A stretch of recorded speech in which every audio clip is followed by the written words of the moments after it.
Seeing that it's 6:30 and we have a quorum, let's go ahead and call to order this regular session of Common Council on Wednesday, February 5th, 2025. Will the clerk please call the roll? Yes, Councilmember Flaherty. Here. Ruff. Here. Rallo. Here. Piedmont Smith. Here. Stossberg. Here. Daly. Here. Zulik. Here. Rosenbarger. Here. Asari. Very present. Not just moderately. Thank you very much. I'm glad that we're all present in attendance this evening.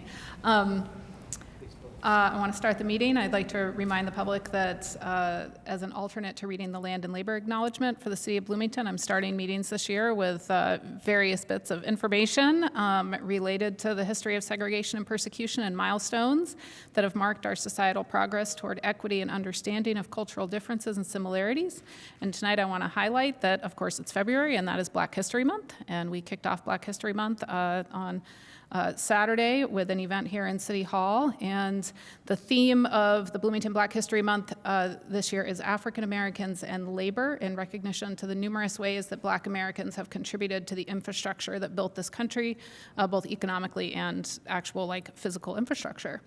And there are many events that are taking place this month, and I want to highlight two, one of which is next Saturday, February 15th, here in City Hall. It is the Black Market, which I believe is from 10 to 2, and so that will have various vendors, all Black vendors serving their wares, and I got a very nice pair of earrings there last year, so I'm excited to go to that again.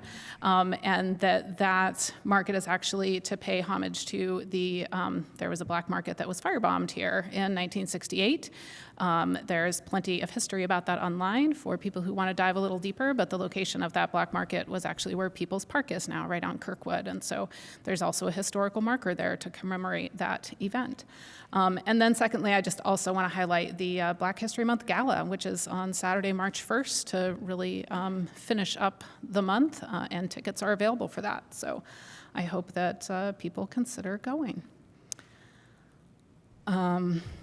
So with that wrapped up, next agenda summation. We're going to start with an approval of minutes this evening. We have 3 sets of minutes for approval. And I'll note for council members, there was an updated version of that sent out this afternoon with some small changes.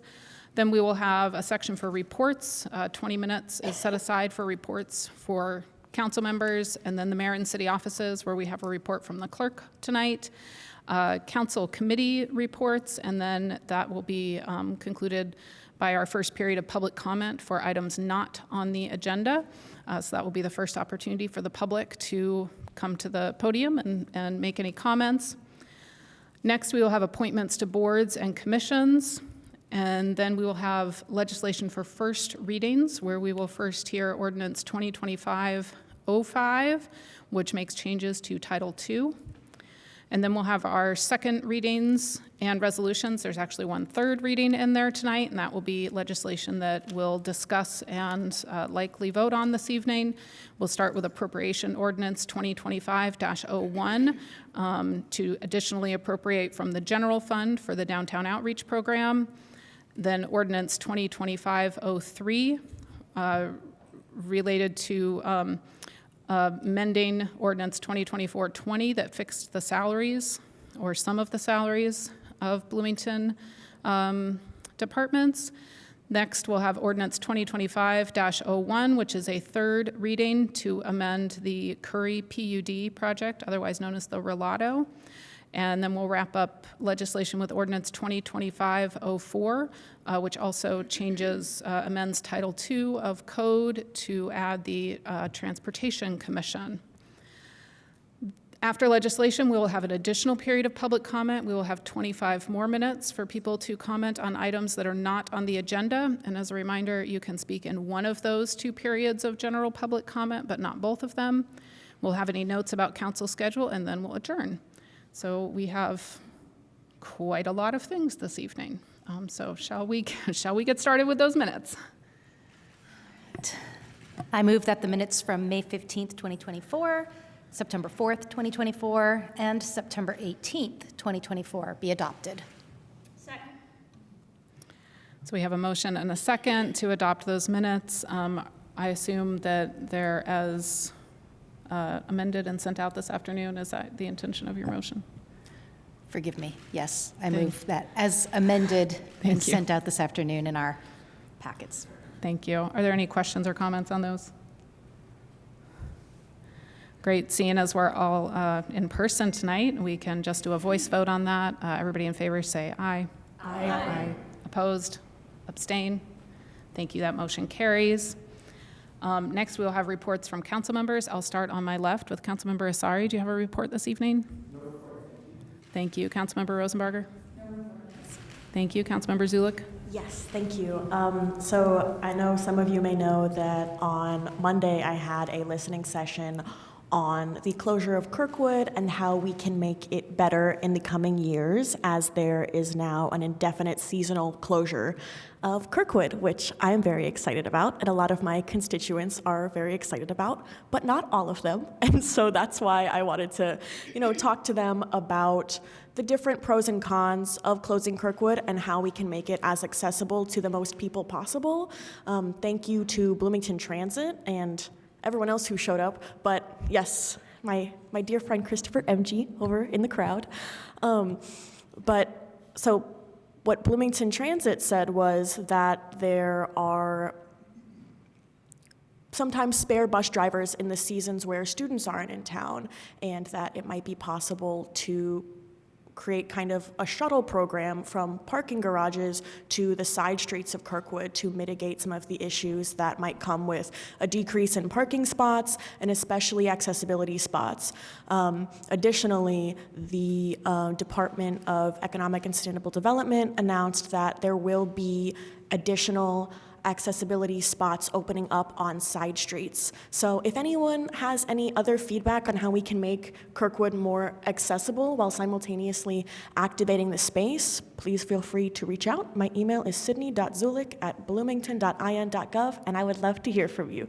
Yeah, that pretty much concludes what we talked about, but I thought it was a very successful listening session. About 20 people showed up, and I felt like I got a really good understanding of why people might not like it so much, and hopefully we can create something that works for them as well. So, yeah. Great. Thank you. Councilmember Daley? Thank you. First off, I just want to say happy Black History Month. I hope everybody goes and attends some of the events, especially the gala. I went to that last year. It was a lot of fun on March 1st. And just a reminder that I do have a constituent meeting coming up next Tuesday, February 11th at 5 p.m. This is going to be at the southeast branch of the Monroe County Public Library, meeting room B. So it's between 5 and 6. If you can't get there right at 5, there's not a plan, an agenda, no song and dinner. Just drop on in and have a chat with me. And I represent District 5, but if you don't live in District 5, but you want to come on down anyway, that'd be fabulous. I'd love to meet you and have a chat. Thanks. Great. Thank you. Councilmember Flaherty? Thank you. Okay. Councilmember Ruff? No report tonight, thank you. Councilmember Rallo? Yeah, I think I'll make just a brief report. It seems timely that because there was an accident on 7th Street this past week involving a bicyclist and a bus, and hopefully that individual is recovering. And I think it's not here to address the exact circumstance, but just to say that 7th Street has been a conundrum for some of us for some time, and that is that since a bike lane was established on 7th Street and stop signs were removed on Morton and Washington, Lincoln, Grant, and Dunn Street, it was apparent to me and some that there was an element of hazard that was introduced. And I think that's been borne out over time. The engineer of the city had implemented by 90-day order repeatedly the Dunn Street stop sign was reintroduced, and we eventually adopted that. But and the council actually adopted stop signs on Morton, Washington, and Lincoln 2 years ago. And that was adopted by the council, a vote of 5-4, but that was vetoed by the mayor at the time, John Hamilton. So the stop signs never materialized. And then we took it on again last year, and that was postponed. So that's sort of the history of where we are in that. I think the hazard has remained. And I think that, this is something that we're going to be addressing a new commission this evening. So I won't talk about that here, but what I'd like to say is that relative to traffic calming projects, the council used to have oversight. Then that was relegated to the Bike and Ped Safety Commission, and that became problematic. We've been debating that for some time, and including in December when we first heard the subject that we're going to talk about later. But the astounding thing is that we've since learned from corporate counsel, Margie Rice, that they have been that the power to install these traffic calming projects has always been in the control of the engineer. The engineer, maybe there was an advisory role that could have been played, but it really was never the council's, under the council's oversight, or the Bike and Ped Safety Commission. Now I understand that that is the case for stop signs as well, or at least that's the opinion that I've heard emanating from the administration right now. That's maybe yet to be resolved. I think our council attorney is going to be meeting with corporate counsel to discuss this. But if that's the case, these things should have been put in, and I hope they will be put in, these stop signs. I think from what I gather, the majority of people support it, at least from my perspective that I've been hearing from. The Traffic Commission supported it, and the engineer supports it. And I think that this needs to be acted on post-haste. But I'll have more questions later pertaining to this specific commission and their role. Thank you. Thank you. Councilmember Piedmont Smith. Yes, I have a few things to report. There's been some good news in the past week from the Community Foundation of Bloomington and Monroe County. The grant from the Lilly Endowment, their Gift 8 grant, has been obtained. So the Community Foundation applied for this grant last fall. The City Council, as you may recall, issued a letter of support, and also the Mayor's office did the same. And recently we found out that a $7,394,000 grant has been given to the Community Foundation to work on homelessness in our community. So this is great news. It's going to be used mainly for hiring 10 case managers throughout the community within partner agencies that work most closely with unhoused individuals. And then in addition to case management, the grant will support a pilot program of a housing stability income supplement for families that are at risk of losing their housing. So this is incredibly good news for our community as we are facing increasing numbers of people who are unhoused and trying to support our neighbors that are in danger of losing their housing. So that's some good news to report. Also on Monday night, I joined Mayor Carrie Thompson at the traveling town hall for District 1, which was held at Summit Elementary School. And one of the big, there were about 30 people who came, and one of the big topics was the potential move of the Bloomington Police Headquarters to a new location at an existing building at 714 South Rogers Street, which is just the northern edge of the McDowell Gardens neighborhood, which is in District 1. So there were a lot of questions about, traffic and concern about some people thought the police presence would make the neighborhood safer. Some people thought it might make it less safe, depending on your perspective. So there was a good conversation about that, and those conversations are just beginning, of course. there will be many to come before a definite decision and funding is made about that project. And finally, I will have my monthly constituent meeting, as always, the second Saturday of the month, so that is this coming Saturday, February 8th?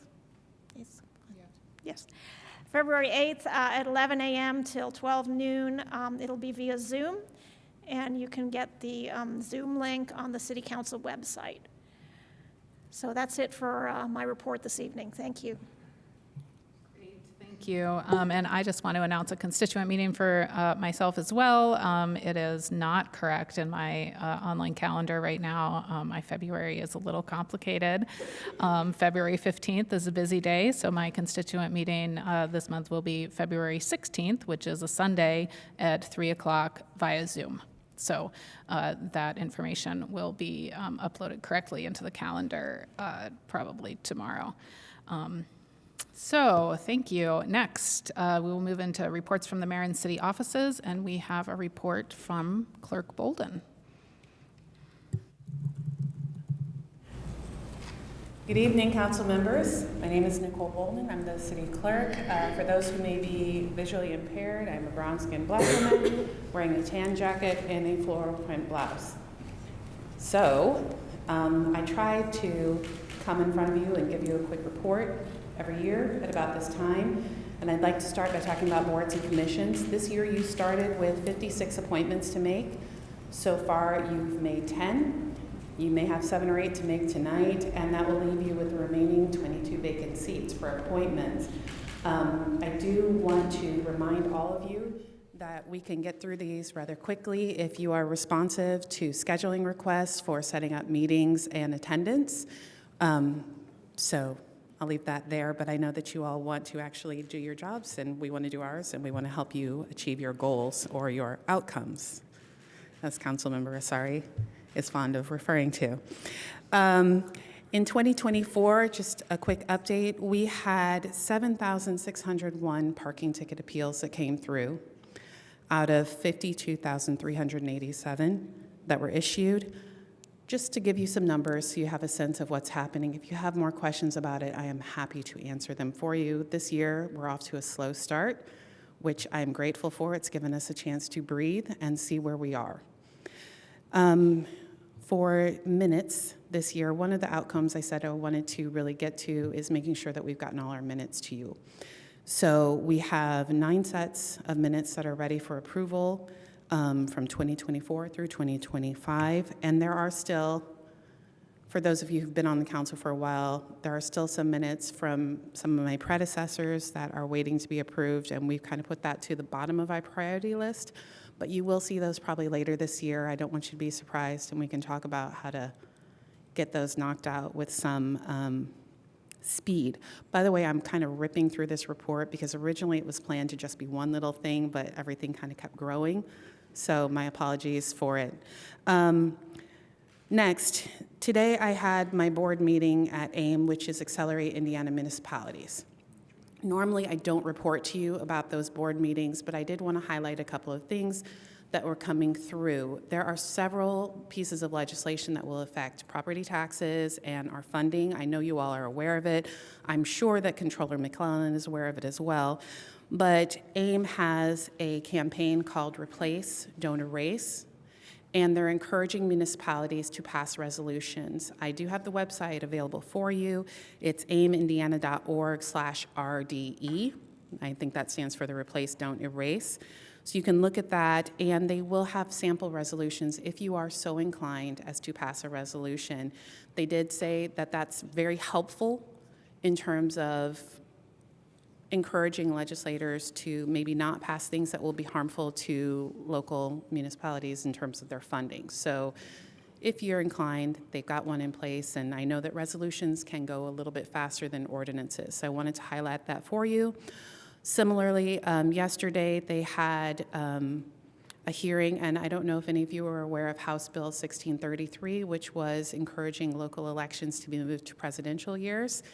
That actually got stripped out of the House bill, but the Senate bill is still actually available, so we'll see where that shakes out. I just wanted to highlight that for you. And there are some other pieces of legislation that will be impacting municipalities. So there are some on annexation. Actually, there are several on annexation, housing, and public notices, which is, as you all know, our favorite thing to talk about here. So that is some of the things that I added at the very, very last minute, because what I really wanted to talk to you about was Black History Month. It is Black History Month. Happy Black History Month. You know, happy Black people. Right? So in 1926, Carter G. Woodson was actually studying Black history. He was one of the first historians who was actively studying it. And he proposed a one-week celebration to coincide with Abraham Lincoln's birthday to celebrate contributions that African Americans have made to this country. In 1970, in Kent State in Ohio, the students worked toward it and they made it a month-long celebration. And then in 1976, it went national.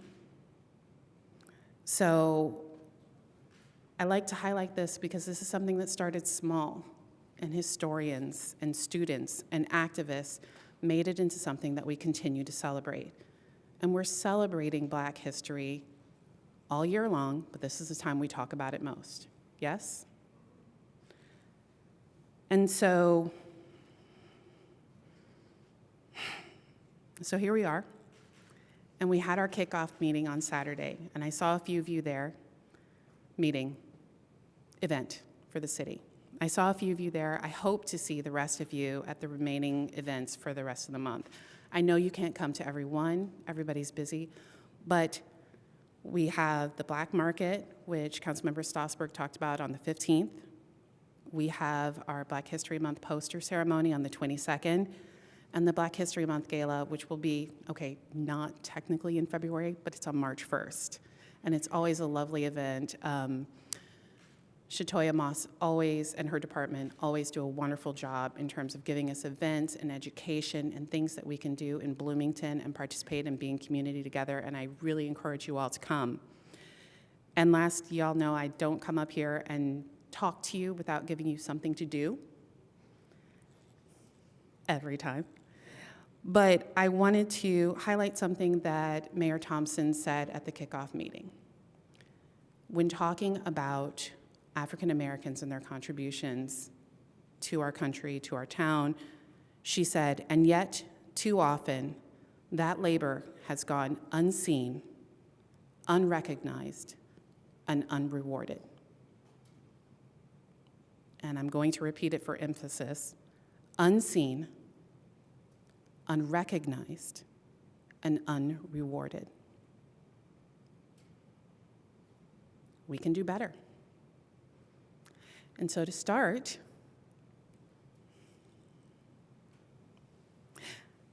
I would suggest that you take this month to be more deliberate in your purchasing. So you can go to organizations like the 15% Pledge, which started as a nonprofit that recognized that African Americans make up 15% of this country. So they worked in partnerships with retailers to commit to dedicate 15% of their shelf space to Black-owned brands. We have some of those partners here in our community. You can go to them, go to the website, find out where they are. Or there are also resources available where you can go to Black-owned companies and buy your hair products, your makeup, your clothes, your shoes. You can find people who can build a spreadsheet for you if you want them to. There are resources available to you. This is probably one of the few times when I will offer up my labor in this regard without compensation to say, I will help you if you need it. So that is my call to action for you this time. I appreciate your time, and I'm here if you have any questions about the direct business of the clerk's office.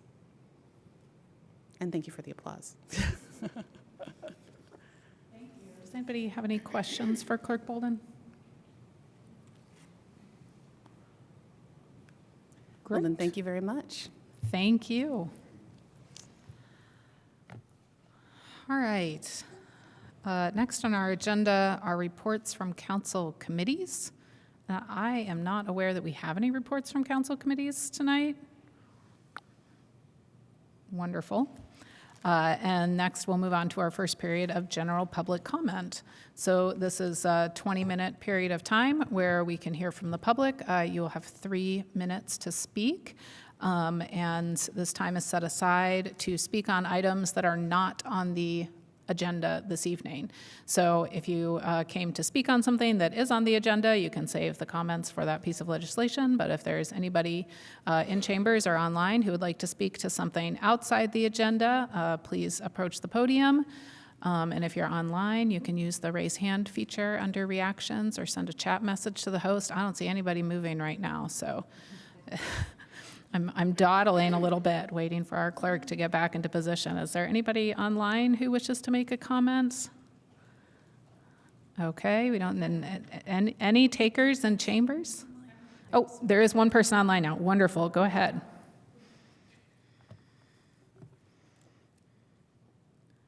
Please state your name for the record, and then you'll have 3 minutes when you get unmuted. Good evening, council members. Thank you for allowing public comment this evening. My name is Eric Ost, and I would like to bring your and the community's attention to the recent collision on 7th Street in which it was reported that a bicycle collided with a bus that had turned south onto Washington Street. Our thoughts and prayers are with all involved in this accident. As reported, the physics of the event indicate the bus was already in front of the bicycle and was in the process of completing the turn onto South Washington Street. The restricted turning radius at the 7th Street and South Washington Street intersection requires any vehicle turning right from the regular travel lane to proceed slowly, and a bus, in particular, would be traveling quite slowly in order to successfully navigate this intersection. In contrast, a bicycle traveling down the incline, albeit shallow, from North Walnut to this intersection would see no legal requirement to yield to turning vehicles, as the always stop control was intentionally removed from this intersection. Director of Engineering Andrew Seabor's 2023 petition to restore all of the always stop controls on 7th Street was based on his professional analysis of data measured after construction of the bidirectional separated bike lane on the south side of 7th Street. Director Seabor's 2023 presentation concluded with a series of findings and recommendations. These were and are the finding that the removal of the always stop control at the 5 subject intersections, Morton, Washington, Lincoln, Grant, and Dunn, resulted in an increase in intersection-related crashes generally unrelated to the two-way protected bike lane. Before the removal of the always stop control intersections, the corridor averaged about 25 reported crashes per year. Without always stop control at the 5 subject intersections, the corridor averaged about 40 crashes per year. With the reinstallation of the always stop control at Dunn Street intersection, the corridor has been averaging about 30 crashes per year. If all 5 intersections are converted to always stop, the corridor is expected to average about 15 to 20 crashes per year. And the recommendation was, and likely remains, staff recommends that a Title 15 amendment to be forwarded to the City Council to reinstall all always stop control at the 5 locations. The recent crash on 7th Street might have been one of the crashes avoided by reinstallation of all of the always stops on 7th Street. Please consider restoring all of the always stop controls on 7th Street before additional avoidable crashes occur. Thank you. Thank you for your comment. Is there anybody else on Zoom who would wish to comment, or is there anybody in chambers who's decided to step forward?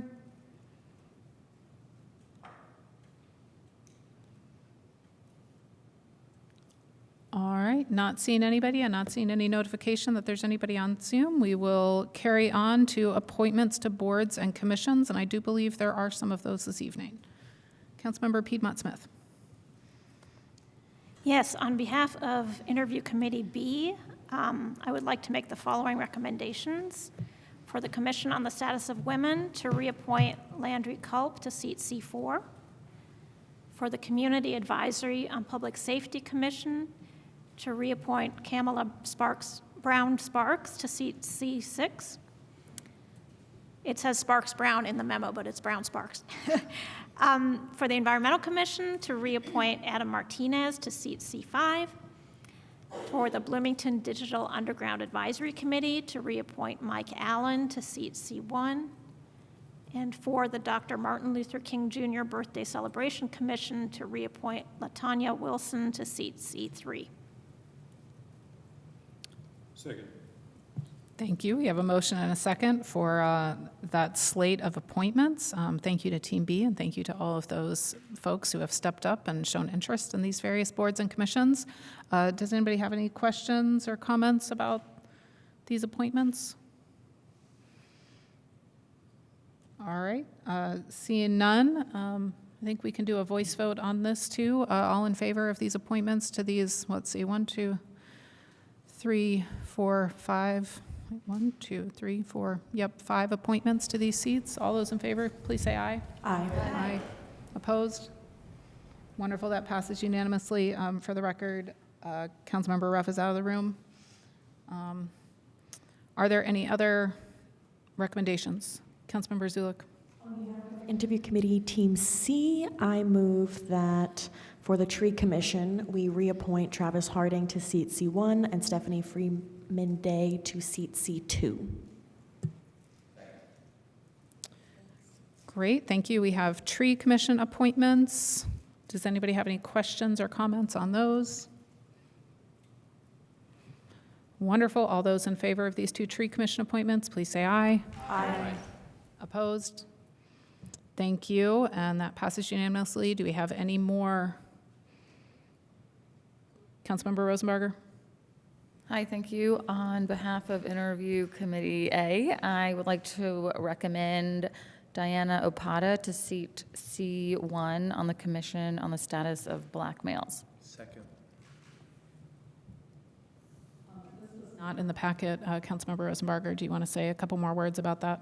This isn't in the packet because we interviewed Diana today, but the first meeting, they meet monthly on the second Wednesday, and there's been trouble reaching quorum at these meetings, and the next meeting is next Wednesday, so we wanted to try to get her appointed as soon as we could. Great, thank you. Does anybody have any questions or comments about that? Clerk Bolden? Who made the second? Councilmember you. Asari. Are there any other questions or comments about this appointment? Great. All those in favor, please say aye. Aye. Opposed? Nay. Wonderful. That passes unanimously.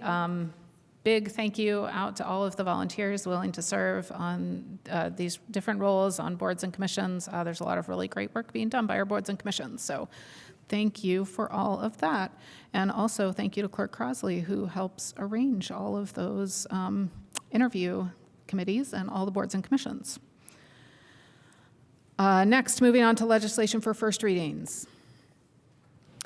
I move that ordinance 2025-05 be introduced and read by the clerk by title and synopsis only. Second. Wonderful. We have a motion for ordinance 2025-05 to be read into the record for first reading. All those in favor, please say aye. Aye. Opposed? Thank you. Will the clerk please read? Ordinance 2025-05 to amend the following titles of the Bloomington Municipal Code regarding resident boards and commissions, titled 2.12 Boards and Commissions and Councils, Title 2.19 Housing and Neighborhood Development, Title 2.23 Community and Family Resources Department, and Title 2.20 Bloomington Board of Park Commissioners. The synopsis is as follows. This ordinance is sponsored by Councilmember Piedmont Smith and is a result of the work done by the Special Committee on Council Processes in 2024, which she chaired. It brings forward revisions to Bloomington Municipal Code related to 13 resident boards and commissions in order to update and clarify the duties of each entity, require an annual written report by each entity to the Common Council and the mayor, and to make other revisions which came up during the Special Committee's review of Bloomington Municipal Code and discussions with staff liaisons which serve the boards and commissions referenced. Great. Great, thank you. We will have a second reading for that ordinance 2 weeks from today. That's February 19th. Now for second readings and resolutions. Madam Chair?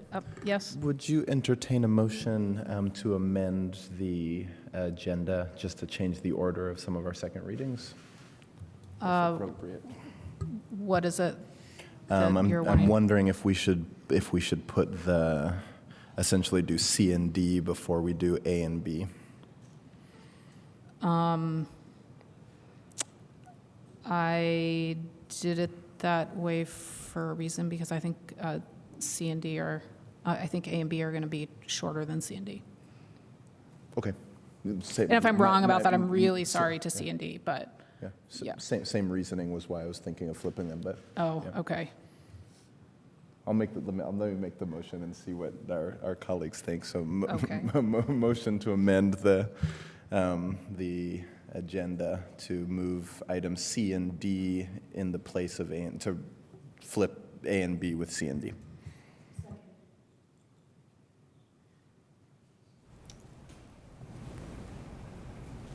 I'm trying to figure out if that is debatable. Is that,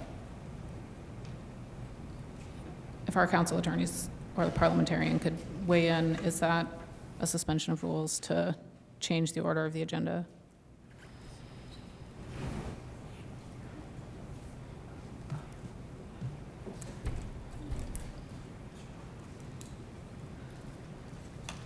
I think this is in local code. We're looking, hold on. I'm sorry, what? I think the answer is in local code, so we're looking at the exact provision. One moment. Okay, thank you.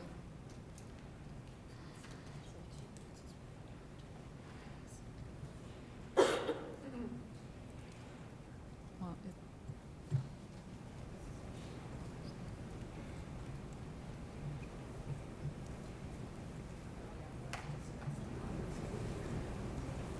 I think it does count as a suspension of rules because it's considering something out of order.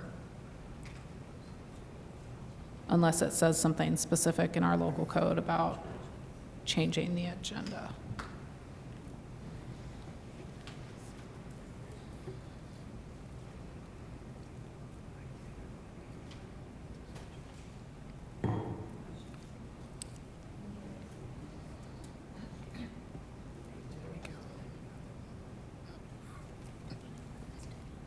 Well, we're trying to figure out if it's debatable, that's the question, because if it's a motion to suspend the rules, then it is not debatable and it has to pass by a 2/3 majority.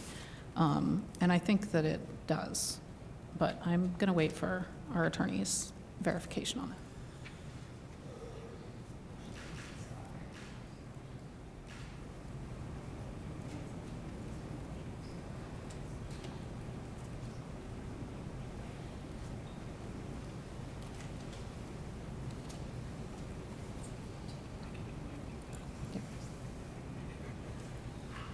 Council attorneys, do you have any indication that this is a debatable motion?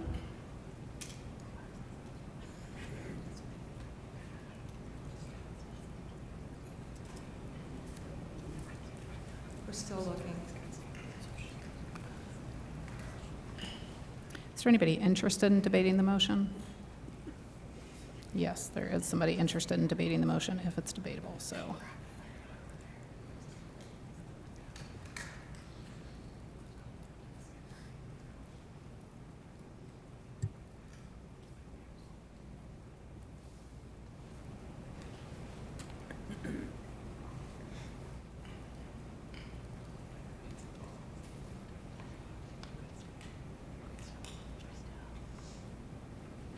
Okay, I found it. It was in a different section. So 2.04.380, order of business at regular sessions.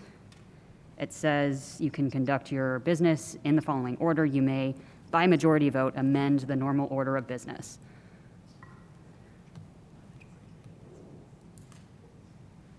So it is debatable. Can you, what's that code citing again? 2.04.380, order of business at regular sessions. 380. There it is.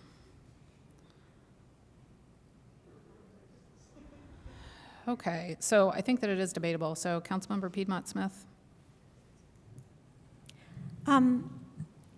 Yes, I would argue against the motion because I do think that items A and B are going to not take very long, and I would hate to have the staff who are here for those items or any public commenters who are here for those items to have to wait through the longer portion of the meeting, which I believe will be comprised of C and D. Are there other comments?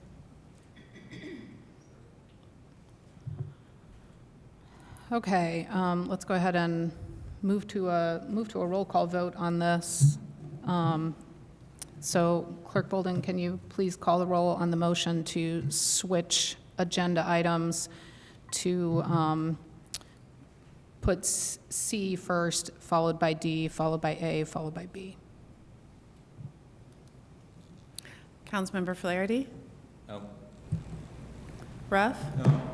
Rallo? No. Piedmont Smith? No. Strasburg? No. Daly? No. Zulik? Yes. Rosenbarger? Yes. Asari? Yes. Thank you. That motion fails 3-6, so we're going to go ahead and go with the agenda as it is printed. Councilmember Daly. I move appropriation ordinance 2025-01 be introduced and read by the clerk by title and synopsis only. Second. Thank you. All those in favor, please say aye. Aye. Opposed? Will the clerk please read?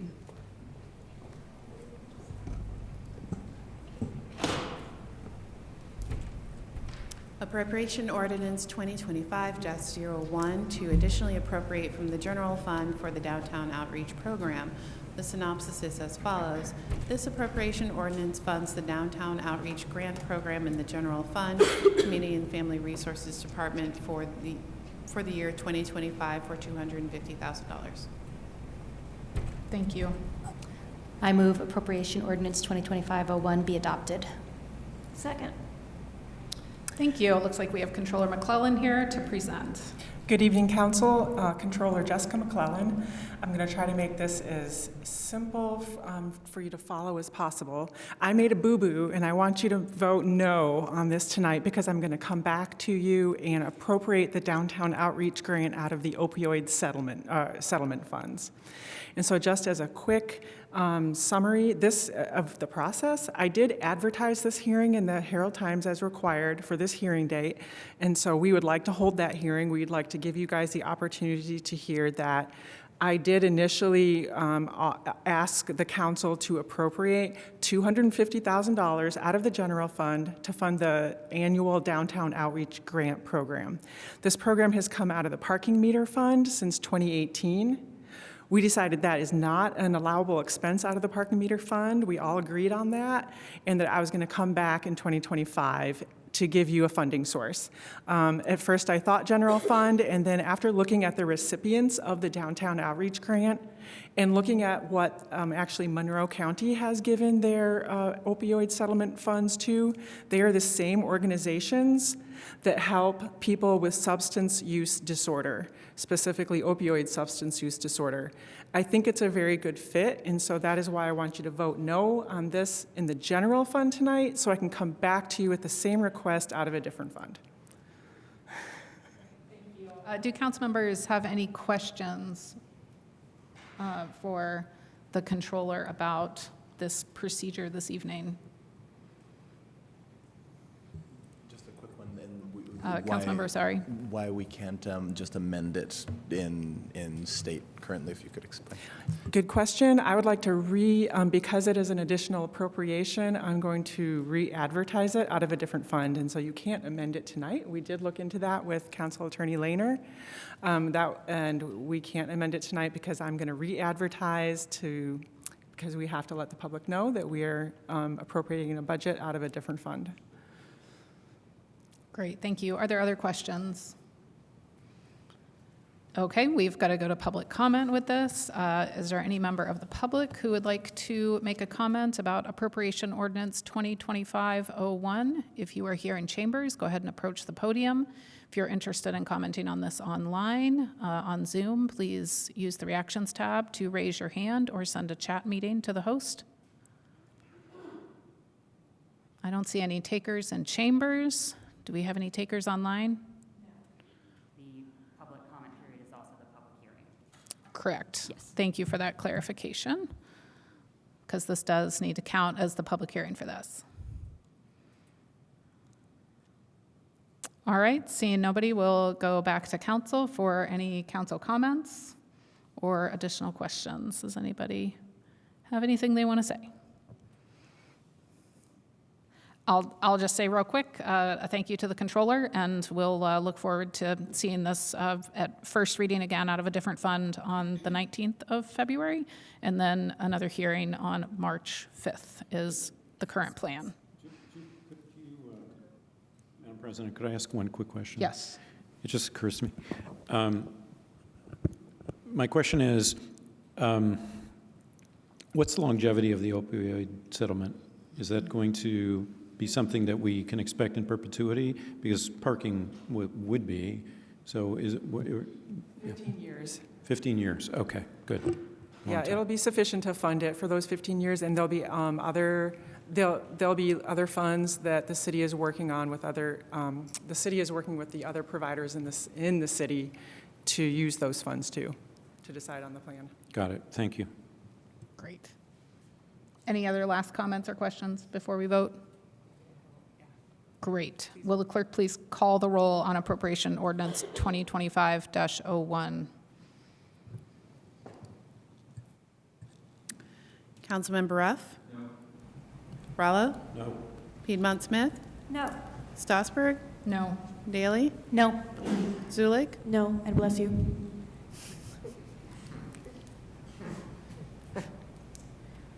Rosenbarger? No.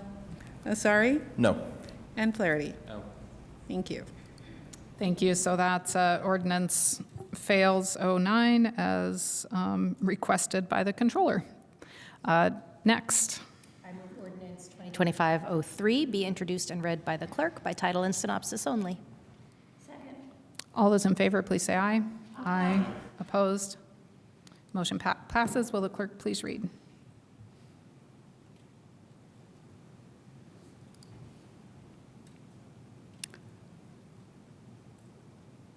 Just a minute, sorry.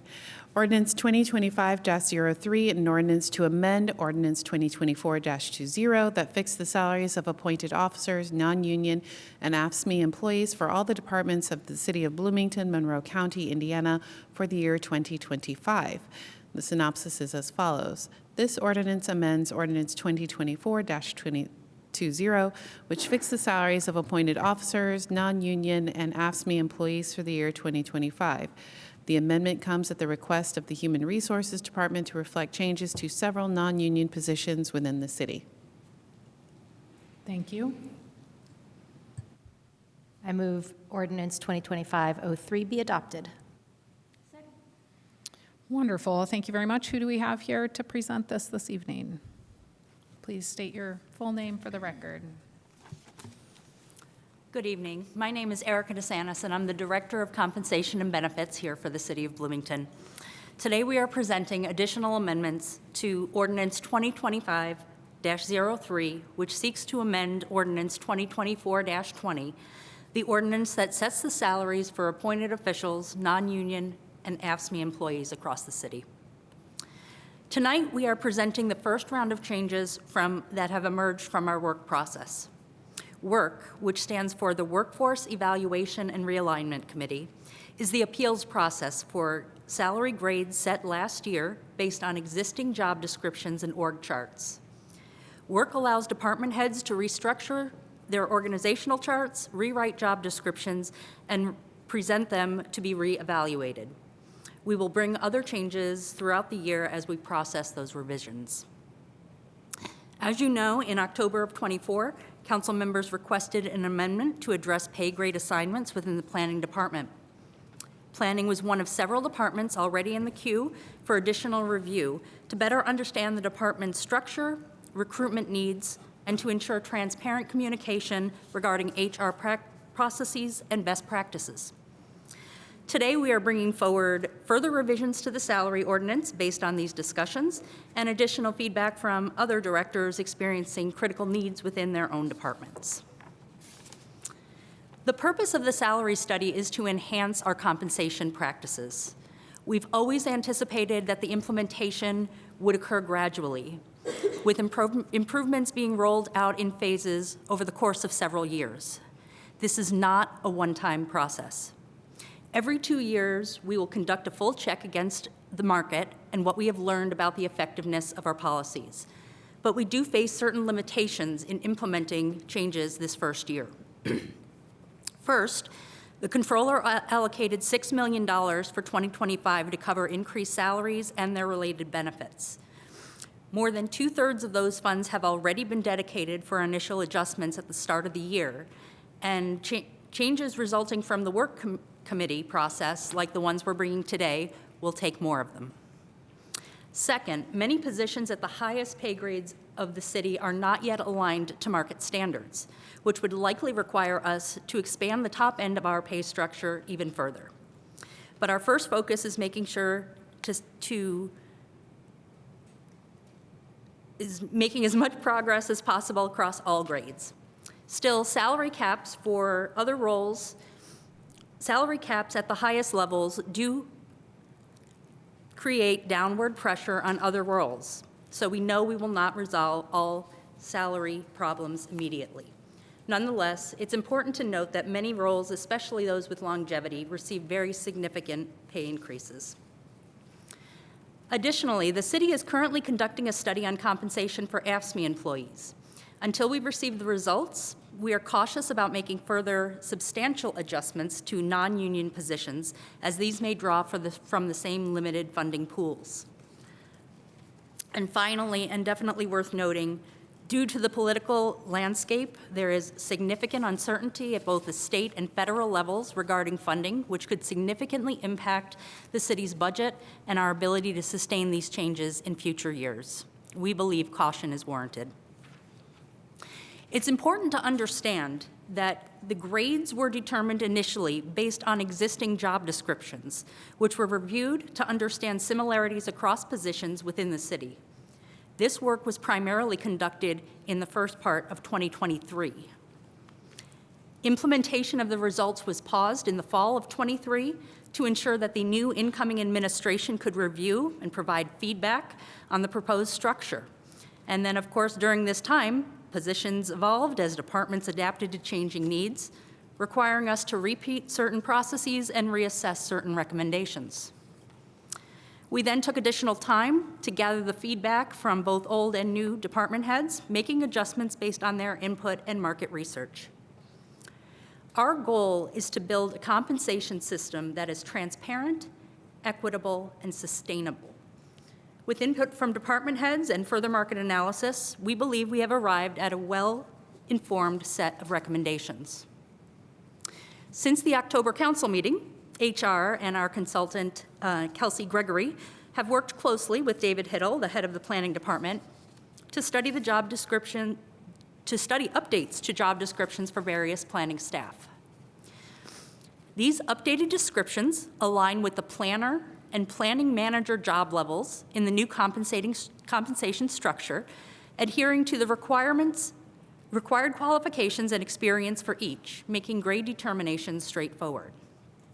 As a result, with our currently proposed amendments, all positions in the planning department will have had their positions' grades increased, some as many as 3 grades. Salary adjustments within the planning department are now salary grades within the planning department for planners are now mapped to grades that either meet or exceed the salaries of comparable jobs throughout Indiana and the surrounding region. Salary adjustments within the planning department have ranged from several hundred more dollars a year to increases ranging from $8,500 to nearly $30,000 per individual. Overall, These adjustments to the planning department cost nearly $330,000, which represents 8.7% of the money allocated so far, despite the fact that planning staff represents only 3.8% of the number of positions included in the salary study. In comparison, there were 16 other departments or divisions that had positions that saw no changes at all to their grades. And some even saw reductions in grades for future hires, though no current employee received a pay cut. Overall, the salary increases across the city ranged from modest cost of living increases to nearly $40,000. As I mentioned, the work process has already been launched with the first of 2 deadlines for this year already behind us. Critical priorities will be expedited, and the expected timeline for the implementation of the other requests is mid-year. There is a second deadline of June 1st for additional work requests that will be implemented in January of '26. Department heads may continue to use the form to initiate conversations about specific positions as needed. While individual employees may not initiate a review, they are encouraged to speak with their department head with any questions or concerns they have. We will continue working and collaborating with department heads to refine our understanding of the positions across the city and how they relate to the broader market. This process is designed to be ongoing, with adjustments made as new information emerges. The question is not whether we have all salaries perfect today, but whether we have made meaningful progress in addressing years of overlooked needs and building a more equitable, transparent, and sustainable system. I'm confident we're on the right track, but we recognize that much work remains. Our focus for the first half of this year will be on communicating these changes to staff and continuing to refine our approach. Thank you for your time. I'm happy to answer any questions you may have. Great, thank you. Questions from council members? Councilmember Asari. Thank you so much, Erica. Just a question, and I think you addressed this to some extent in the memo, but I think that it's prudent for us to ask. I mean, you mentioned the concerns around federal funding, landscape, and those type of things, but in the broader sense, we've increased funding for salary positions, across the board. And, over the last 4 years, that's sort of increased by something like $20 million or something like that. I mean, it's quite a large amount of money and a large portion of our budget. Could you just give general thoughts, particularly to the general public, around sustainability? Because, I mean, we've already, I think, well debated the need for us to be an employer of choice and all of those outcomes that we're trying to achieve in raising salaries, et cetera. But could you talk a little bit about sustainability of these efforts? I will say what I know, which unfortunately is limited. I'm not as intimately involved with how the budget is run and what our funding sources are. What I do know is we have $6 million that was given to us for this year, and we have about $4.5 million already allocated. And the additional changes that continue to come through work, new positions that come up, changes to positions as we learn more about them and understand the positions more, are going to continue to take up more and more of these funds. Particularly the AFSCME study is very important to us as well. We are going through that work this first quarter, and until we see those results, we are really cautious to implement anything further.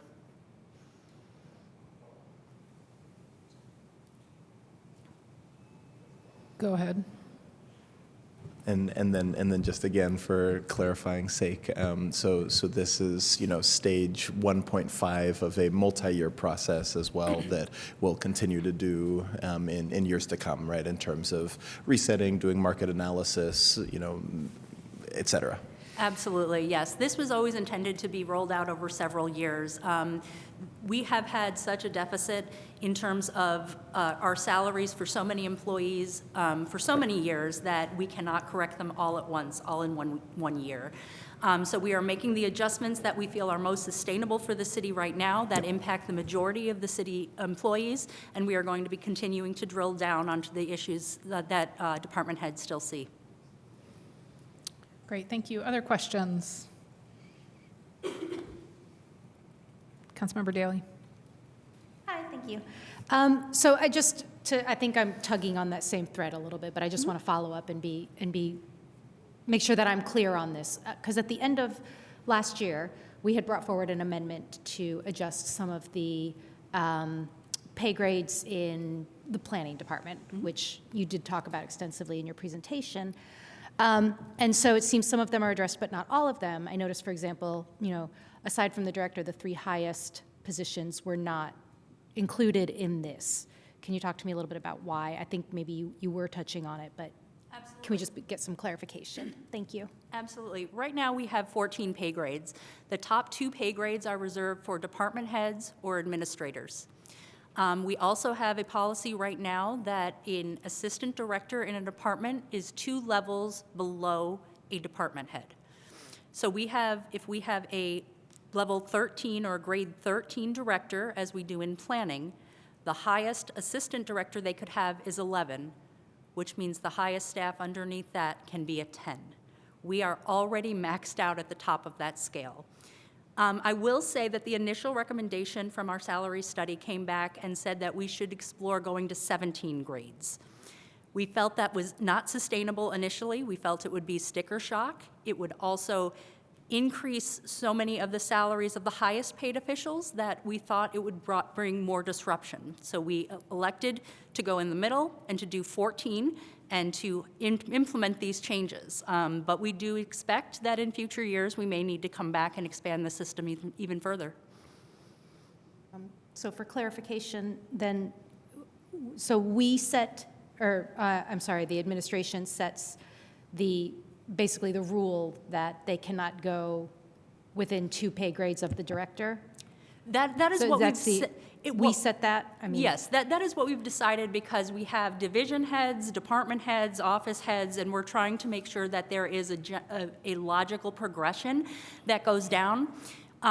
Initially, there was the thought that department heads might fall over multiple grades, not just 2. The decision was made this year to only have department heads fall into 13 and 14, but in future years, we might see a much wider range there, and that might free up more grades for others.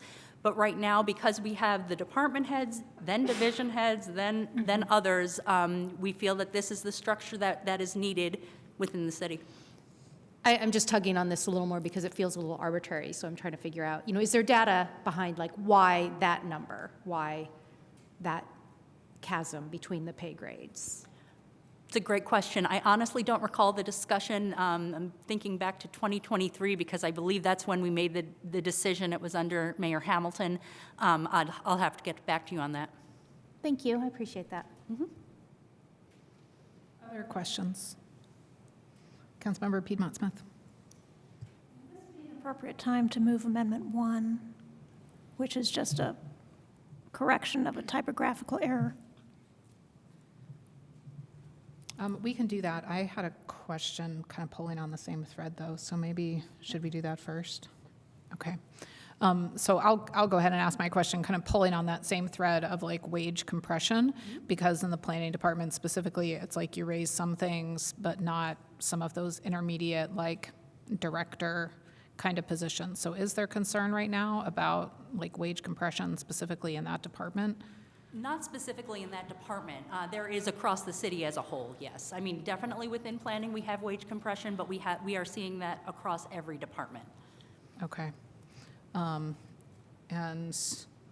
I had one other follow-up from something you said, responding to Councilmember Asari about $4.5 million out of the $6 million already allocated, and I know that AFSCME is also being worked on, but does any of the AFSCME stuff come out of that $6 million, or is that a completely separate pot?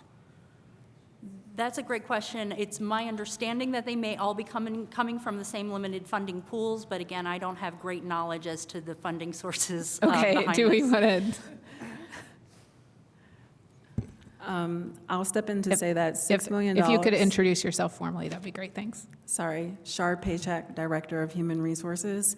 It is my understanding that those monies would be separate, and so the $6 million is for the implementation for this salary ordinance, and then when we are through with or in the process of conducting the AFSCME salary study, that would be a separate request. Okay, Great. Did that answer your question? That does answer my question, though I'm also kind of looking at Deputy Mayor over there with a face looking like she might want to Okay. weigh in on that I'm happy answer to as add well. any clarification, but go ahead. Deputy Mayor Knapp. So a couple things. One is that we still have more work processes to go through for departments that have done changes to their org chart where they might have reporting structure or job description changes. So yes, we've spent roughly $4.5 million so far, and we still have more changes to go. And we also have not yet accounted for previous tenure in our staff. So part of our tenure-based system, the goal would be if you are hiring someone for a position that requires, let's say, 5 years experience and someone comes in with 20, you don't necessarily want to start that person at step one. But we aren't currently implementing that for new hires because we haven't done that for our current staff yet. So the goal is to complete first all of the org chart changes, job description updates, recalibrate all of those. Then we would have the chance to go through and look at, okay, if so-and-so has been in this job for 10 years, but before that they had 30 years of experience, how should that impact their tenure? And that would then allow us, as we hire new people, to make those adjustments for them as well. So that pot of money does need to go to some other places, but the APSME money would be separate and would be in 2026, not this year. Okay, great, thank you.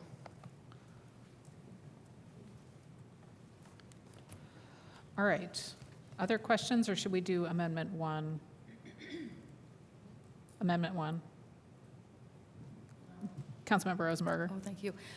It's just about the same thing, so if that's okay. I just wanted to sort of ask this question. Okay, so people, job positions are getting reevaluated based on their responsibilities from their job description. And so then if we have a director that is a 13, and then we have the next person having job responsibilities that would make them a 12, they can't be a 12. Is that right? So like, if their director was a 14, they could be a 12, but because their director is a 13, they would only get compensated for the work of an 11, when in a different department, that person doing the same job could be getting compensated as a 13 or a 12. I don't know that it's that simple. Again, the initial recommendation was to go up to 17 grades. And with the 17 grades, we could have had department heads fall over the course of 4 or 5 different grades, and that would have allowed more mixture. But the administration this year decided not to go that route. We decided to fix all of the department heads at 13 and 14 and to allow division heads to come in at 12. So that's what sets the barrier. We do not feel that an assistant director should be the same level as a division head. Okay, it does seem difficult that people could be doing the same work in different departments and not compensated equally. I guess I just weighing in on what Councilmember Daley was saying. It does feel arbitrary, and I guess I hope moving forward we could take another look at that. Absolutely. Thank you. Are there other questions around this same thread before we introduce Amendment 1? All right, seeing none, Councilmember Piedmont Smith. Yes, I'd like to move Amendment 1 to Ordinance 2025-03. And again, this is just to correct a typo that I caught this afternoon. And Attorney Kulak is displaying on the text of the amendment on the screen. It's just in Section 3 where... Let's get a second first before you yes. explain it. Thank you. Is there a second? Second. Thank you. Thank you. Councilmember Piedmont Smith. So in Section 3, when it talks about changing the project manager positions from 3 positions to 2 positions, the text actually says 2 to 3, and it should say 3 to 2. So that's basically it. Oh. So the actual line is correct in the current text, but the paragraph above it is incorrect. Thank you. I see that. Does anybody have any questions about this change? I think that we have to go to members of the public. If anybody wants to comment specifically about this typographical error for Amendment 1, this is not the time to comment on the entire ordinance, just upon Amendment 1. Does anybody want to speak to typographical errors, please approach the podium and raise your hand on Zoom. Anybody going once? Going twice? Okay, back to council for any council comments on this typographical error. Seeing no comments from out there, I'll say thank you to Councilmember Piedmont Smith for catching that small notation. And then will the clerk please call the roll on Amendment 1 to Ordinance 2025-03?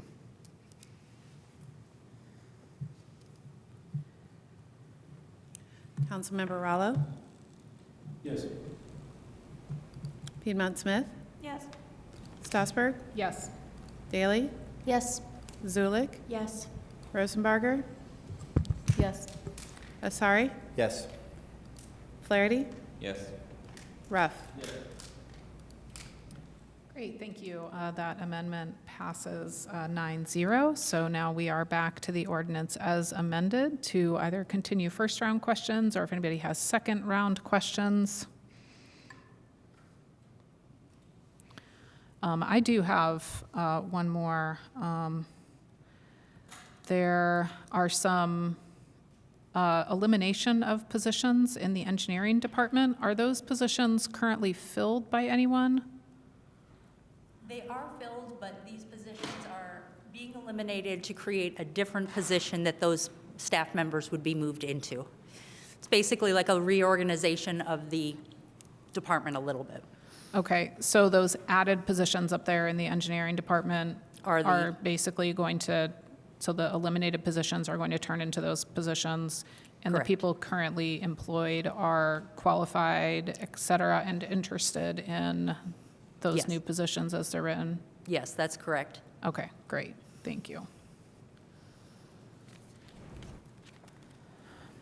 All right, let's go ahead and go to members of the public for public comments on Ordinance 2025-03 as amended. If anybody in chambers would like to comment on these salary changes, please approach the podium and you'll have up to 3 minutes. If there's any members on Zoom who would like to comment on this ordinance, please use the reactions tab to raise your hand or send a chat message to the host. You guys are really chatty here this evening in chambers. Anybody on Zoom yet?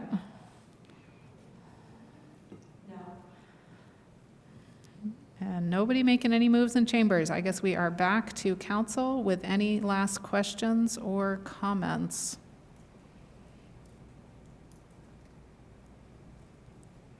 Councilmember Flaherty. Sure, thank you. I appreciate the work that's gone into this proposal and the whole compensation updates over time, and I will support it. A few things continue to concern me.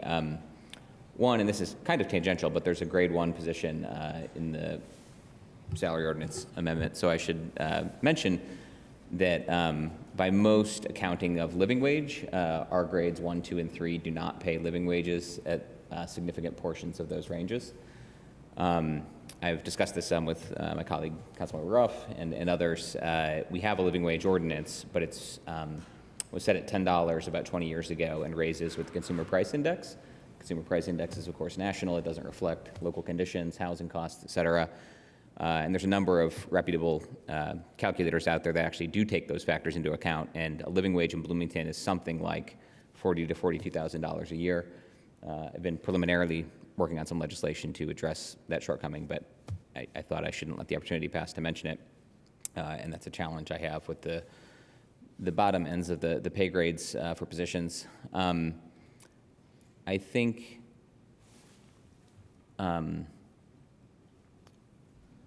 wrapping my head around some of the discussion around the division head versus assistant director thing, I was looking back at the salary ordinance from last year, and I don't think that distinction kind of holds up. We have a deputy controller who's a grade 12, a senior project engineer who's a grade 12, an assistant director of operations who's a grade 12 in IT, an assistant director for enterprise applications who's a grade 12 in IT, and a city attorney who's a grade 12 in legal department. None of those folks are department heads, nor any of them division heads. I think when we talked about some of the issues with the planning department in the fall, what was clear at that time is that there also were mistakes that had been made, misunderstandings of the structure, and some misunderstandings about comparables and what the positions were. I think one way to tackle that was through job description changes. I don't have high confidence that it's entirely addressed the issue. And there was no mention of some of those errors that are well documented in the factual record from that period of time in October. I think, it may have been a mistake not to consider more significant structural changes that were needed in the context of updating salary ordinances. I think the phased approach has led to problems that I think could have been avoided, including sort of this extreme sense of urgency at the last minute before deadlines last year. And I just think through all of this over the last 6 months, I've really lost confidence in the work process and how we're approaching compensation. And then specifically, I also lost trust in and respect for the administration based on how they conducted themselves in the fall. So again, I do appreciate these modest steps forward, but I've lost confidence in the overall framework and our implementation, which is disappointing. Thank you. Thank you. Are there other council comments? May I respond? That was a comment, not a question, so thank you, though. Other council comments or questions? Okay, I think then we're ready to vote on ordinance 2025-03, if the clerk would call the roll. Right, as amended. Thank you. Councilmember Piedmont Smith, Yes. Stossberg, Yes. Daley, Yes. Zulik, Yes. Rosenbarger, Yes. Asari, Yes. Flaherty, Yes. Ruff. Yes. Rallo. Yes. Thank you. Thank you. That passes 9-0. Moving on. I move ordinance 2025-01 be introduced and read by the clerk and title and synopsis, by title and synopsis only. Forgive me. Thank you. It's been moved and seconded to read ordinance 2025-01. All those in favor, please say aye. Aye. Opposed? Thank you. Will the clerk please read? Ordinance 2025-01 to amend the district ordinance and it's catching. Let me try that again. Ordinance 2025-01 to amend the district ordinance and preliminary plan of a 3.2 acre planned unit development, the Curry PUD, in order to amend the workforce housing contribution regarding 105 South Pete Ellis Drive. The synopsis is as follows. Ordinance 2025-01 would amend the district ordinance and preliminary plan for the Curry PUD to allow the workforce housing commitment to be met through a payment to the Housing Development Fund instead of through the inclusion of workforce housing units on site. Thank you. I move ordinance 2025-01 be adopted. Thank you. Who do we have? Looks like we have Development Services Manager, Jackie Scanlon here. That's right, Development Services Manager Jackie Scanlon. This is third reading, but I will briefly go over what we're doing here tonight. This is for the Curry PUD at Pete Ellis and Longview. It was originally improved in 2020. The original approval included the requirement for affordable housing units to be located in the development on site. But this particular petition came in before the 2019-2020 update of the Unified Development Ordinance, Title 20. And so the agreement was worked out with an eye toward where we thought we were going with workforce housing agreements, but those had not yet been codified. So in the approved district ordinance, the petitioner proposed workforce housing to comprise 15% of the unit bedroom count, and a zoning commitment was created.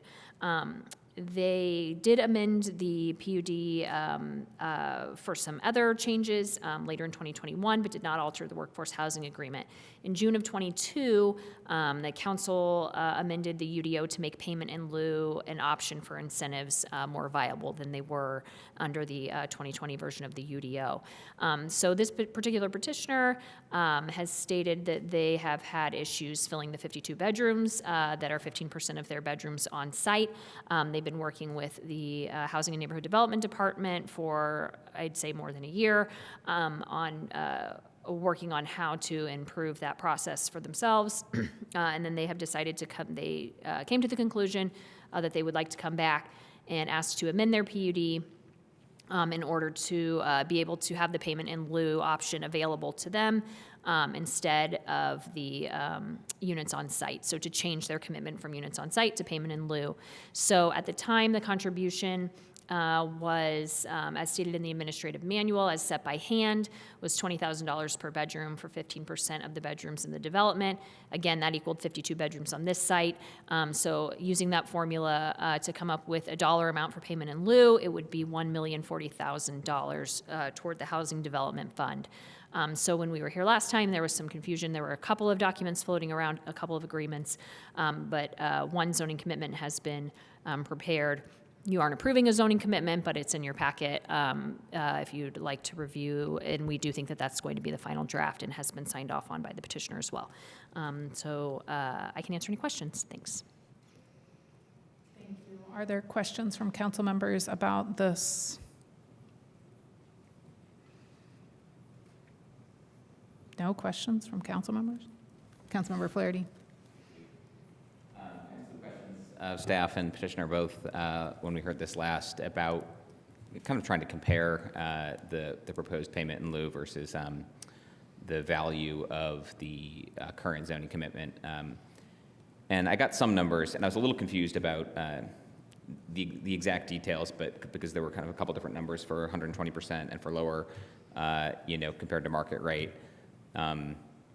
But considering it's a zoning commitment that I think lasts for like another 95 years,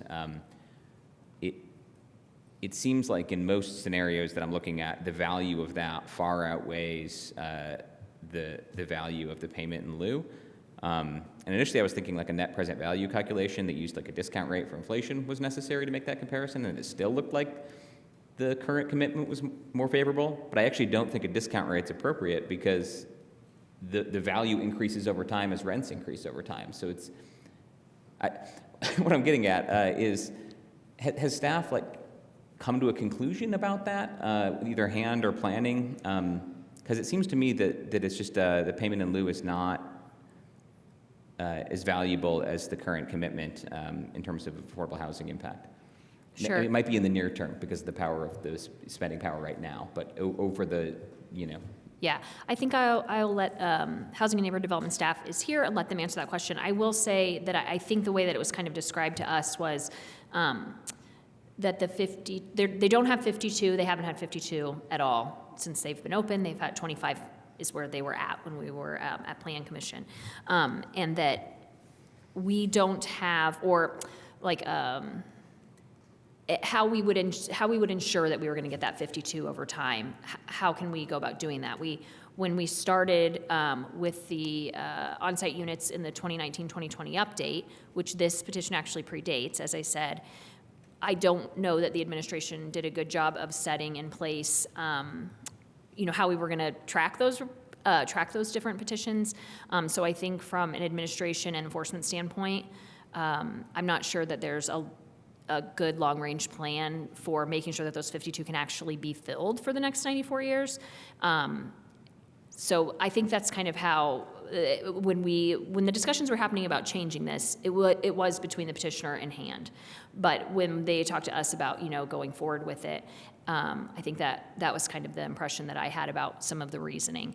I will also say, and I mentioned briefly, and obviously it's totally up to this body to change this, but in June of 22, we changed it and made it an option for anyone who was using the incentives to do payment in lieu. And if this had come forward with payment in lieu, would we have said no, we want you to do on site at that time. I don't think we would have as a department, but you all may have. But we haven't done that yet for any projects that have tried to do payment in lieu. We haven't said we'd prefer you to do this other option, just as a city. But yeah, so those are my comments, but I think HAND will probably have something more specific. Thanks. Thank you. Do we have a representative from HAND who wants to? Thank you. If you could introduce yourself for the record. Anna Killian Hansen, Director of Housing and Neighborhood Development. I don't disagree with you that we need to examine the long-term aspect of these workforce housing units. However, any developer that comes to us and wants to trigger that incentive does have the option to either do the payment in lieu or provide the workforce housing units. So I understand where you're coming from. For 2025, we have increased the dollar amount for each unit from $20,000 to $30,000. Apparently, I'm only allowed to change that every January, and that was something that we inherited last year, was the $20,000 rate. So we just kind of had to stick with it. We've been working with the petitioner for over a year now on that. I think what we are up against and what we're realizing is that we have a short-term problem and we have a long-term problem. So in the short term, we have a number of units that are sitting vacant that we're unable to fill. We have worked with the petitioner to try to get bodies into those units. We know we have a housing problem with those vacant units. We need to get people into them. So this is the quickest solution that we have come to. I'm not saying that there's not another solution that we might be able to agree to, but I think for the future, we really need to examine the developer incentives and maybe get them more in line to what you're saying. Thank you. Other questions about this petition at this time? I have one before we go to second round, Councilmember Flaherty. This went to third reading, and I think this is a question for our council attorney. This went to third reading because there were contract negotiations still ongoing around not so much the ordinance itself, I don't think, but the zoning commitment and the language of those contracts. And I just want you to speak to that for just a minute, if you could, if you are satisfied with the contracts as they've been written. I think the most recent amended version of that went out this afternoon or this morning in an amended packet. So are you satisfied with the way these contracts are written right now? Yes, the most recent version of the zoning commitment was emailed and distributed out earlier today. I know the history is confusing. As Jackie indicated, at one point, originally, there was a payment in lieu agreement attached to as a part of attachment A to the ordinance, and then later it was decided to transfer information from that agreement into the zoning commitment, which then would be recorded. So there no longer was a reason to have this payment in lieu agreement at that point. The zoning commitment has been, provisions have been added to it with respect to the binding nature of the agreement, payment terms, timing of payment, and then, of course, adding the petitioner's commitment with respect to the renewal of leases, existing leases with respect to workforce housing, as stated in that zoning commitment. Okay, great. But we don't actually approve the zoning commitment? No, no, it's not necessary because Plan Commission forwarded the favorable recommendation along with 3 conditions. Right. Condition number 2 was the zoning commitment. Okay. A document that then would be signed upon approval. Right, and has the petitioner seen that most recent draft, and are they satisfied with that language as well. I'm seeing nods from the crowd. I don't know if somebody wants to go on the record and introduce yourself to respond to that. Hi, good evening. Tom Jason with the petitioner, SPCW Bloomington, JV. We have seen that final zoning commitment and are on board with it.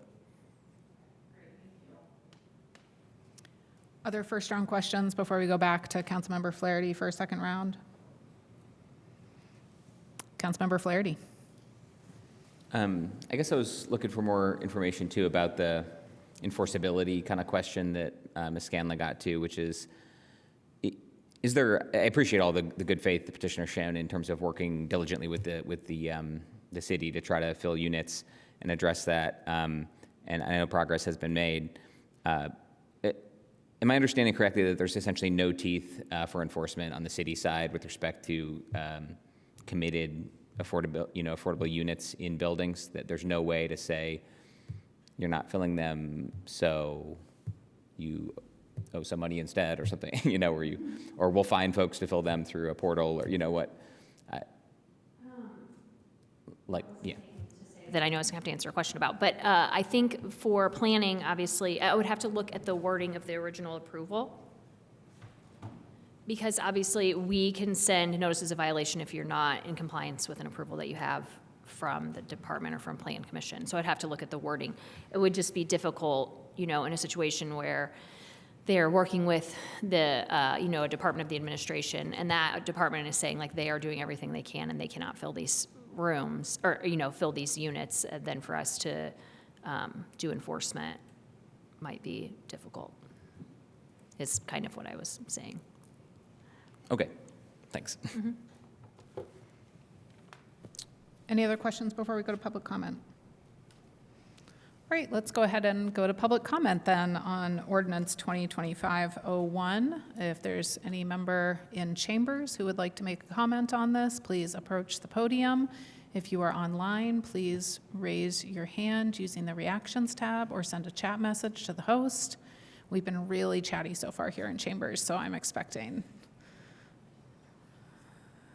what I'm getting. Is there anybody on Zoom that has expressed an interest in commenting? Yes, we have one. Kevin, and the timer has left the meeting. We're trying to get it back in the meeting. I'll be using my phone to time it. Okay, great. Kevin, if you want to introduce yourself for the record, and then you'll have 3 minutes. Can you hear me? Yes. All right, I'm Kevin Keogh. And my question is, I get so frustrated listening to these meetings when you're talking about the affordability issue. Why in the world can't they just lower the rent? It seems like it's an issue for the community that there's a real need, especially for those, I would think, working at the hospital, which is so close by. I just don't understand why in the world you can't meet that sweet point where the units are truly affordable. Or is that the issue? I just get so confused. I recently read an article too about Indiana University has surplus rental homes, and the same question goes, well, why don't they lower the rents? So anyway, that's my comment, and thank you. It's on Zoom. Anybody in chambers? Last call.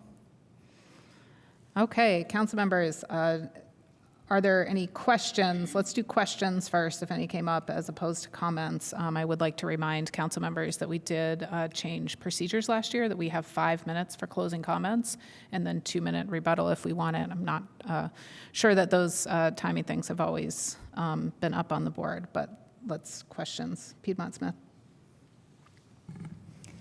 Yeah, sometimes members of the public hit the nail on the head with the most basic question, and so I will repeat the question that was asked, and I'm sure there's probably a simple answer, but why can't we just make the petitioner lower the rents on these units to get them rented? I'm not sure who wants to take that.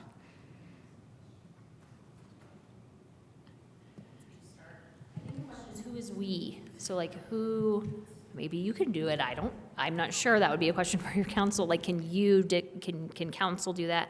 I don't know if we can, like as the Planning and Transportation Department, can dictate that they have lower rents. I don't think we can. I guess I mean the city. Yeah, The city so in any way. or yeah, form. I'm not sure, only speaking for us, that we can do that, but I think it might be a good question to ask the petitioner, and maybe you did last time, and I'm just not recalling, what have they done to try to, who have they targeted? I don't know the answer to the question. Sorry. Thanks. Anybody else want to take a crack at it? May I speak quickly? Anna Killian Hansen, hand again. Hey, in regards to that, we have worked with the petitioner to reduce the rents. We have. But one thing that you need to keep in mind about the workforce housing units is that it's not just about rent amount. When they're qualified, they have to be working at least 35 hours a week.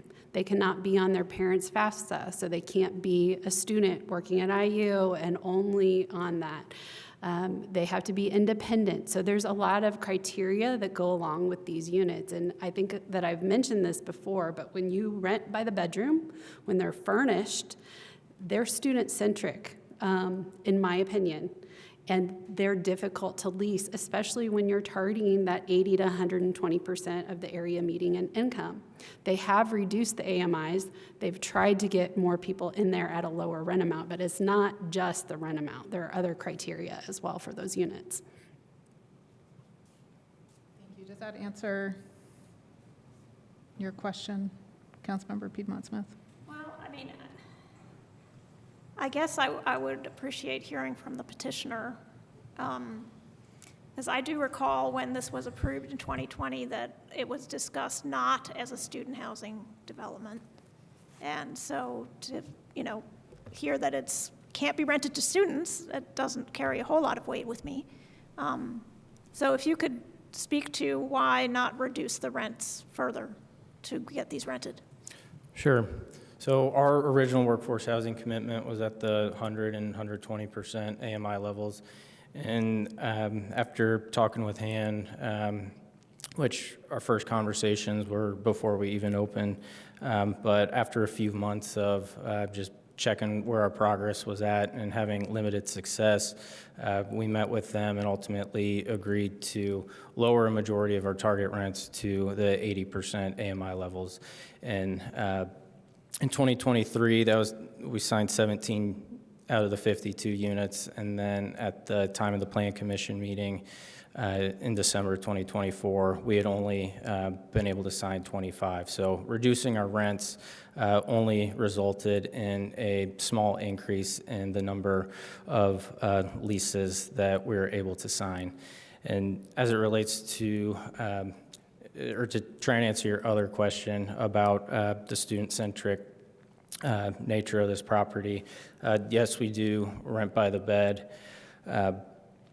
and our unit mix is largely consistent with conventional market rate housing, and we do believe in our results show it that we have a wide range of individuals there, ranging from young professionals, and yes, there are students, but there's graduate students and nursing students that have been target market since the beginning. But we don't shy away from the fact that we have students living there, and we do rent by the bed because it is attractive to students, but also to any individuals who are looking to live in a roommate situation.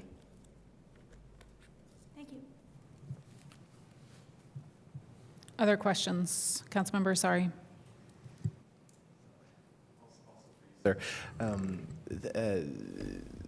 Maybe to pull a little bit further on that same thread, I had asked at our last reading, what alternatives sort of exist, right? Like what, and so we're sort of looking at that in terms of what we could do immediately, but thinking in the long term, because if I understand correctly, and please correct me if I'm wrong, what we're saying is that it's a combination of the constraints associated with the AMI and the requirements that that a tenant would have to meet in order to qualify for that lower rent, and then just general cost associated with you building things. So like, what is it that we could do in the long term if for developers like you to lower, I mean, as the commenter said, I mean, if we want to provide lower cost housing just across the board, like what are things that we could do?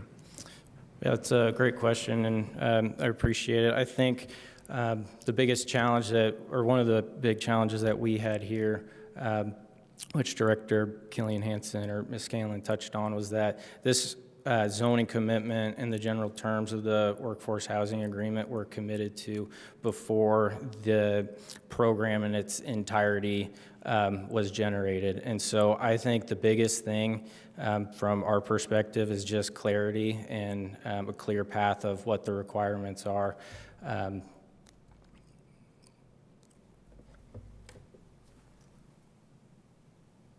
Other questions? Councilmember Rallo. Yes, I don't know who to direct this to. Maybe Ms. Scanlon. I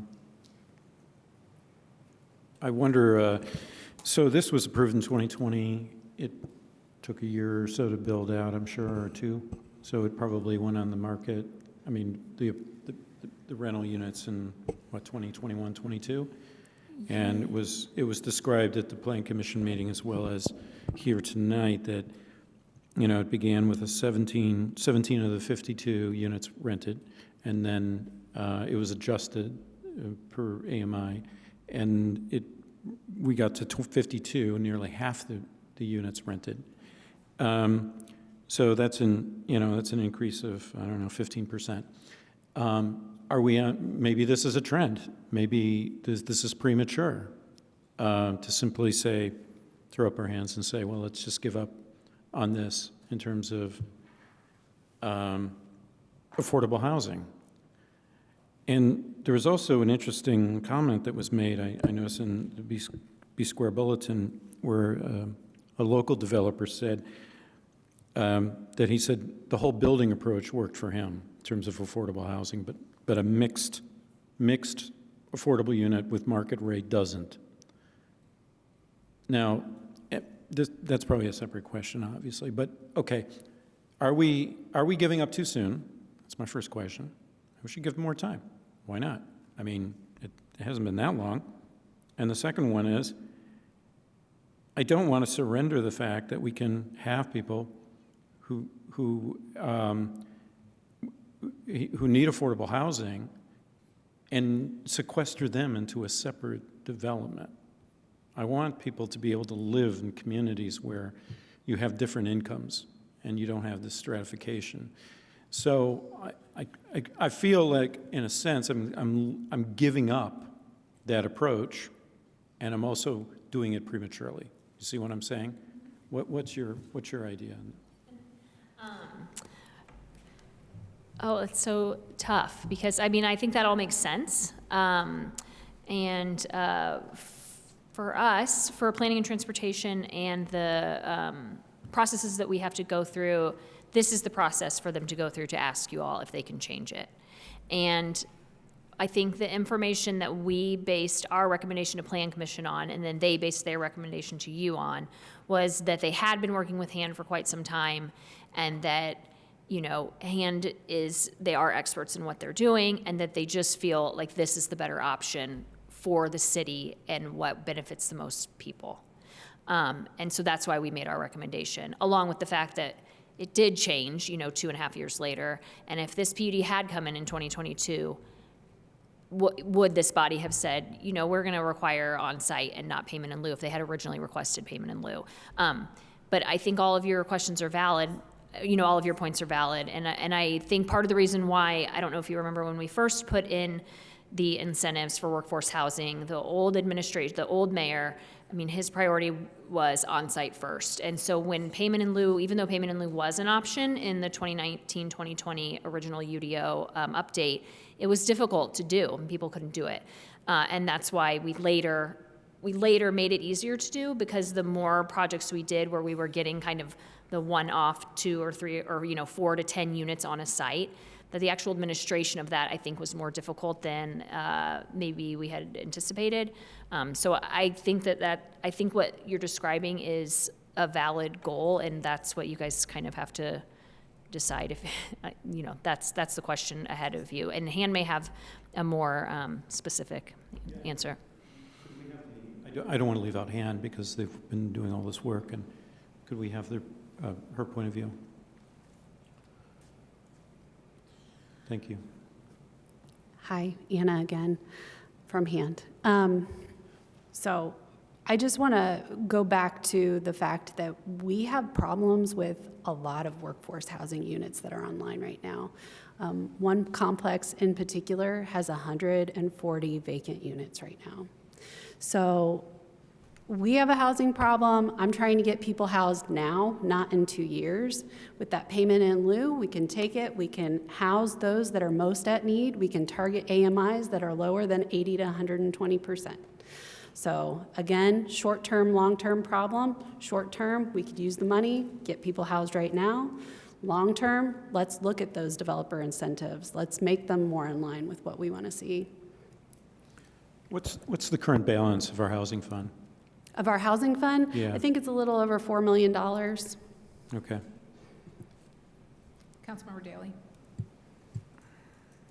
Thank you all, everybody, for being here. And actually, Director Killian Hansen, I think I'm going to direct my question to you. And just in general, my kind of comment is, I understand the hesitation here. Like it does almost feel, like we're giving up too soon, as one of my colleagues stated. And, it's disappointing, right, that our plan didn't work and that we weren't able to fill these units, and it's frustrating that they're sitting there open. But I think maybe it would help if Director Killian Hansen, you could give us maybe a rundown of how that money would be helpful, specifically how we could apply it, because it does feel like, we're getting this one-time payment, and in the short term it's something, but long term, if we were filling these units, that would have been more beneficial. Right. So I can point you back to what we're doing with our 2025 budget, which is our Housing Development Fund is going to be used for some pilot programs, so tenant-based rental assistance to help supplement unaffordable rents and keep people housed. We are also doing eviction prevention with that money. We are also doing an interest rate buy-down to help encourage market turnover and increase more units that are available for ownership. We're also investing in projects throughout the community to develop more affordable housing. So we're recording covenants on those projects to keep the AMIs where we want them to be. So last year we did a veteran-based 7-unit project. There's a lot of different things that we're doing with it. But I do want to also point out that workforce housing what we're finding is that workforce housing doesn't always fail. What we're seeing is successes in smaller batches. So we have a number of projects where there's maybe 16 units in the building, and I agree with Mr. Rollo's reference. I do want mixed affordability. I don't just want to target or sequester certain AMIs in certain buildings. We want mixed, but when they're smaller buildings, smaller projects, they're more successful. We haven't had any problems with compliance, but when they're larger and larger buildings and more of the buildings that are rented by the bedroom or furnished that may be perceived as student housing, those are where we're going to have problems, and we're seeing those problems. So does that answer your question? It does. Thank you so much. Director Killian Hansen, please come back. Anna, hand again. And one more thing I forgot about was that we do down payment and closing cost assistance with the Housing Development Fund as well. So, cool. Thank you all for being here. In your opinion, if students who were on their parents' FAFSA were to qualify for these programs, do you think that the quotas would be more easily filled? I do, and that was actually one of the things that we've attempted to work on with a couple of different complexes to say, okay, could we reduce the working requirement? So right now it says you have to work 35 hours a week. Could we take it down to 30? Could we play and say, okay, if you are a student, could you qualify? How could we make this work? So we've explored it to a certain degree. I do think that it would be easier to qualify for, but we're getting a lot of criticism that all we're building is multifamily housing for students. So we have to be careful. Are there other questions? Are we on you haven't had a question since the public comment period, right? Is that right? Okay. Are there any first round questions before? Okay, Councilmember Ruff. This is for our director of hand.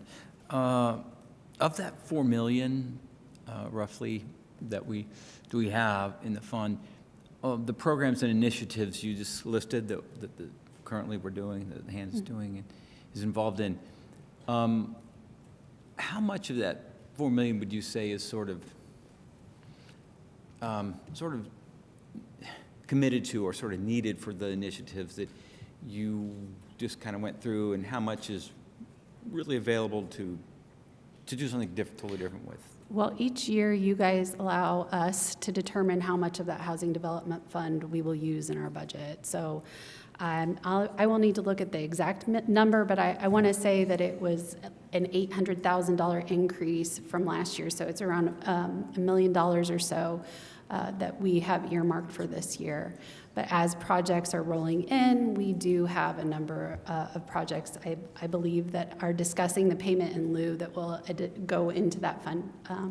One of the other things that we're exploring is creating a housing, a revolving loan fund, so that we can continually try to rebuild those reserves for projects such as this. Could I have one follow-up kind of to that? Sure. So the project that has, I think you said 120 vacant units, I guess, can you reveal which project we're talking about? It's the standard. Okay, thank you.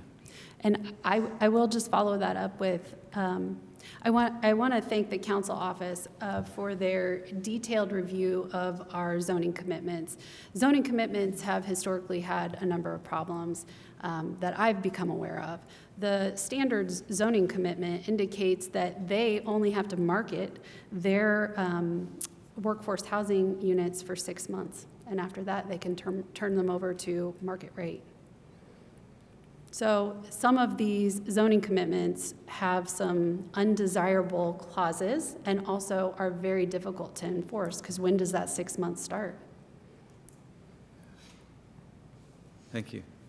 Thank you. Other first round questions? Councilmember Asari, would you like to? Thank you. Again, for Director Gillian, sorry. Could you explain, and then actually also for the petitioner, so a dual question here. I recall at our last reading, the petitioner stated that there was demand, but at a different AMI level, right? And I know that within, again, I'm trying to get at the long-term things, and I'm sorry that the petitioners have to sit through this, but that there was a particular demand, I think, at a lower AMI that they were sort of able to meet. And I know that right now we have this sort of 80 to 120, and in that context, the incentive would be go towards 120 and so on. I understand that. If we were to make a change, which we've set the resolution to ask HAN to introduce that change to the UDO, HAN or planning, excuse me for getting those details wrong, to introduce the resolution, the ordinance to reduce the AMI, like why don't we set AMI to like 60? or 50 or something like that? Like what would be the impact of doing something like that? And then the sort of follow-on question is, what other things do we as a city have control over? Like when we're talking about requirements, for example, of people who qualify for workforce housing, are we talking about, is this a HUD requirement, or are we talking about a requirement that we've put in the UDO? We've put that into the UDO. And so typically, there's a lot of subsidies out there for 80% AMI and below. So I believe what the intention, and I don't know, I wasn't here at that time, was that the workforce housing target would hit the AMIs that don't get a lot of attention or subsidies, and that would be the 80 to 120% AMI. As we know, our wages are not in line with our housing prices currently. Right.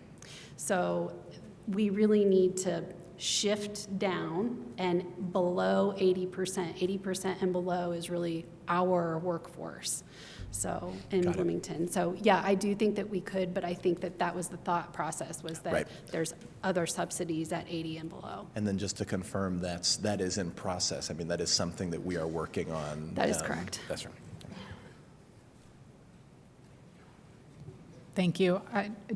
Did you want to hear from the petitioner on that as well? Yes, please. Yeah, particularly around that because I just forget what you had said last week about where you found the demand. Sure.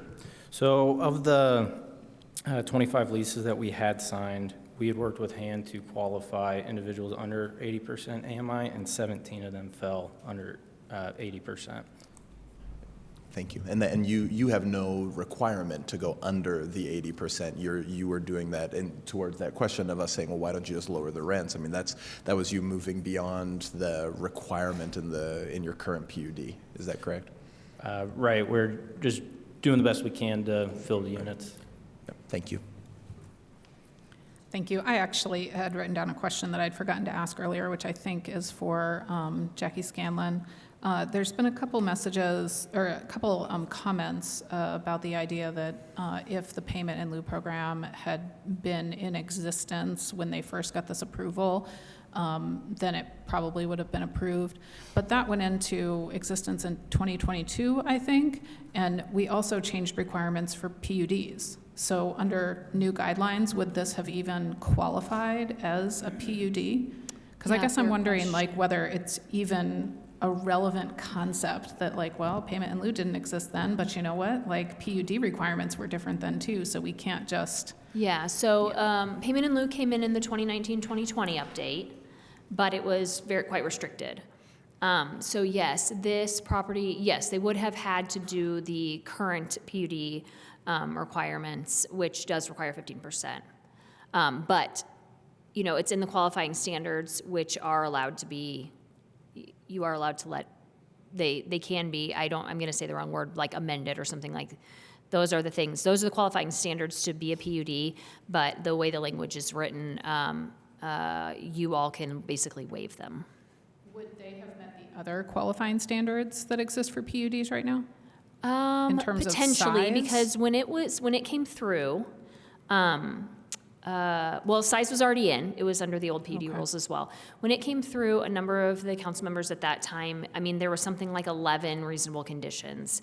So a number of the reasonable conditions related to sustainable development that we now kind of see that the reasonable conditions point toward, that the qualifying standards point toward, those were put in as reasonable conditions because council knew that was coming. So some, it's hard to say exactly, but some of the things, I do think that they could have qualified or been close. I'm not sure exactly. Okay, thank you. Uh-huh. Any other questions before we go to comments? All right, let's go to council member comments. And just as a reminder, we have 5 minutes or up to 5 minutes for our comments. And then if anybody wants a 2-minute rebuttal after other comments, that is what was written into our rules last year. So who would like to comment? Councilmember Asari. Oh. Councilmember Rosenbarger then. I think I didn't see your hand past Councilmember Zulik. I'm sorry. Go for it. And thanks. And sorry, I apologized. I don't think I needed to, you know. A couple bullet points on this. I just like the idea of setting this as a precedent that if units don't get filled, a developer can come back and we can adjust and take those affordable units out of the property. I don't know what we're going to do about the 25 households that do in fact live there. I do feel like I understand that they can stay there through the end of their lease, but then we are displacing folks who are choosing to live there in the Rolado. I guess I know we talked about making changes to this, but it would have to go back through the whole entire process. I don't know, I guess I don't know why we didn't just keep 25 of the units affordable. What? Okay. I know this isn't. The timer went off. As a clarification, though, just because Councilmember Yeah. Rosenberger, you brought that up, it was written in that those particular tenants can continue to renew their leases if they so get choose to. to, and Okay, I if thought they're they in could good only standing. So we, at go Plan through their Commission, we existing added that. lease. Okay, sorry. When this did come to council, it was marketed and proposed to us as workforce housing, and the hospital was moving and medical offices were moving to that space. And I think it's fine that a developer creates housing to attract any person looking for housing in Bloomington. We need housing of all types, whether it be student housing, workforce housing, you know, luxury housing, homes, condos, everything. We need everything, so there's not a lack of need. And I think we will always be criticized for building more student housing. I mean, we hear it all the time. I've heard it before I was ever on council, and I get emails on a regular basis. I would say that, you know, students don't need more places to live, but they do. And they also need affordable places to live, just like a lot of us. So for me, I just can't support this. I am really afraid of the idea that, you know, we work this into the plan and then we can come back and say, like, we're going to change it. I think there are options out there that, you know, the developer is setting the rates. So you're setting the market rate and you are setting the affordable rate. And I don't know, I rent a house too, and sometimes I lower the rate to get someone in it more often. So I think that is just also a supply and demand thing. I guess that's it. I also think what Councilmember Rallo said, I very much agree with as well, that mixed income housing is very much needed, and I dislike the idea of splitting out our affordable housing. And I very much encourage and support when we have the mixed income developments, and so I do like that we have this in the development. Thanks. Thank you. I would like to note that I've received some messages from our attorneys that our timer app is stubbornly not working again. So the timer is being kept on a phone over there. So, Councilmember, sorry. Thank you so much. I mean, I share a lot of the concerns I think that have been raised, and both in the two times that we've discussed this, you know, particularly as Councilmember Flaherty pointed out, and as we pointed out several weeks ago around the sort of value, how we made the calculation for $20,000 per unit, and so on and so forth. That being said, I think that, you know, at the end of the day, this is the rules that are in the UDO. They could have started at the beginning by just paying in lieu. I don't think the rules are right. I don't think that they're sort of designed correctly. But I am concerned about us also setting precedent that sort of says that, you know, we sort of renegotiate things that are on paper in council. I think that developers who come to work here should know that, you know, we follow our rules. And so people need to have consistency. They need to have a sort of certain set of expectations. It's the reason why in all of my questioning, I'm trying to figure out, like, what do we do in the long term to change these type of outcomes? And I know that that's work that so many on this dais have been working on for so long and continue to work on now. And so, but just sort of in respect to the general environment and the business environment and the partnership environment that we offer here in Bloomington, I will be voting to support this as much as I I don't think it's the best deal, but again, I also would like to echo what Director Killian Hansen said, which is that I think that it does provide some immediate benefits to us that we can, reinvest in other ways. But again, I think just a call to action for all of us to hopefully put some quick changes in place, particularly at the UDO around some of these questions. So, thank you. Thank you. Other comments? Councilmember Flaherty.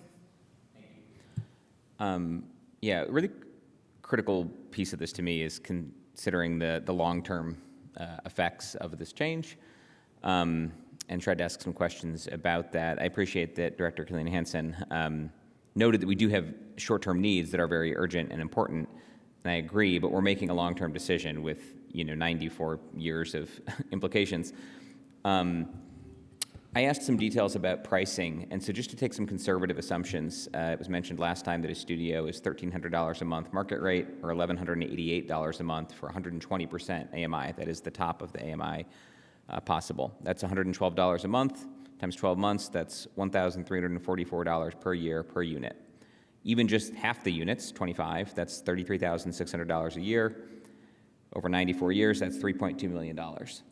Over 3 times the payment in lieu amount. Again, I think actually you don't need to use a discount rate in considering that future value, because that $112 a month subsidy is going to increase over time because rental rates go up over time. If we actually got all 52 units, that would go to over $6 million in total value. So we may be giving up something in the neighborhood of $2 to $5 million in value over the full range of time we're talking about. I think there are other factors here for me too. I was here when this got approved. Also remember the conversations about the hospital site going in. This is close proximity for walking, biking, on a transit line that goes directly there. There's no shortage of folks at IU Health and at the hospital making relatively low wages who would qualify in these categories. And again, just share the desire of my colleagues too, that ideally we should be trying to co-locate affordable units with market rate units within larger buildings and within neighborhoods. And so I guess ultimately it seems solvable to me. I grant that there's been challenges. I very much appreciate all the work the petitioner has done to address some of these challenges and even go below what their commitment was to get units rented. If that's the better approach, to have 25 units at 80% instead of 52 committed at 100 and 120%, then maybe we should formalize that change if we're going to formalize something. And I think I would be more in favor of that. Finally, I do agree that this is not an ideal forum to be talking about these things or working on it. But the payment in lieu option, I think, was not available at that time, and what they committed to, or I think it was not yet phased in, but even if it was, what was committed to is what was committed to. So the certainty that's desirable and sticking, consistency's sake and sticking with that, I think, is just to follow what was committed and figure out how to partner to solve it. And it seems like the city might be needing to play a more active role than it anticipated, including with regard to staff or hosting a portal or something like that, working with community organizations, employers like at the hospital, IU Health, to get people placed who are well-suited and have the need for a unit that's more affordable for them. So I'm going to be voting no tonight as well. Thank you. Thank you. Other comments? Councilmember Zulik? So I will be voting for this, primarily because I am not a fan of holding other people accountable for something that is pretty clearly a direct result of our policy failure, and a policy failure that I think is a product of attempting to bar students from other forms of housing. While people may want less multifamily homes, the reality is that if we're failing to fill these quotas, those housing units aren't going to anyone if they're left empty. And the students who would need workforce housing units are not the same people who can afford the market rate. And as a city, it's long past time that we stop viewing the students in Bloomington as a monolithic group and start recognizing that they are as diverse as the rest of our community, if not more. And the status of being a student does not disqualify someone from being more or less deserving of affordable housing. And so as a city that claims to value education, it's a bit weird to me that we don't consider being a student the equivalent of being a full-time job. I think that we can and should do better, and while I'm not necessarily jazzed about this specific ordinance, I don't feel that we should be holding our businesses accountable for something that's our fault. And so in the future, we should remedy this issue by changing our policy, not by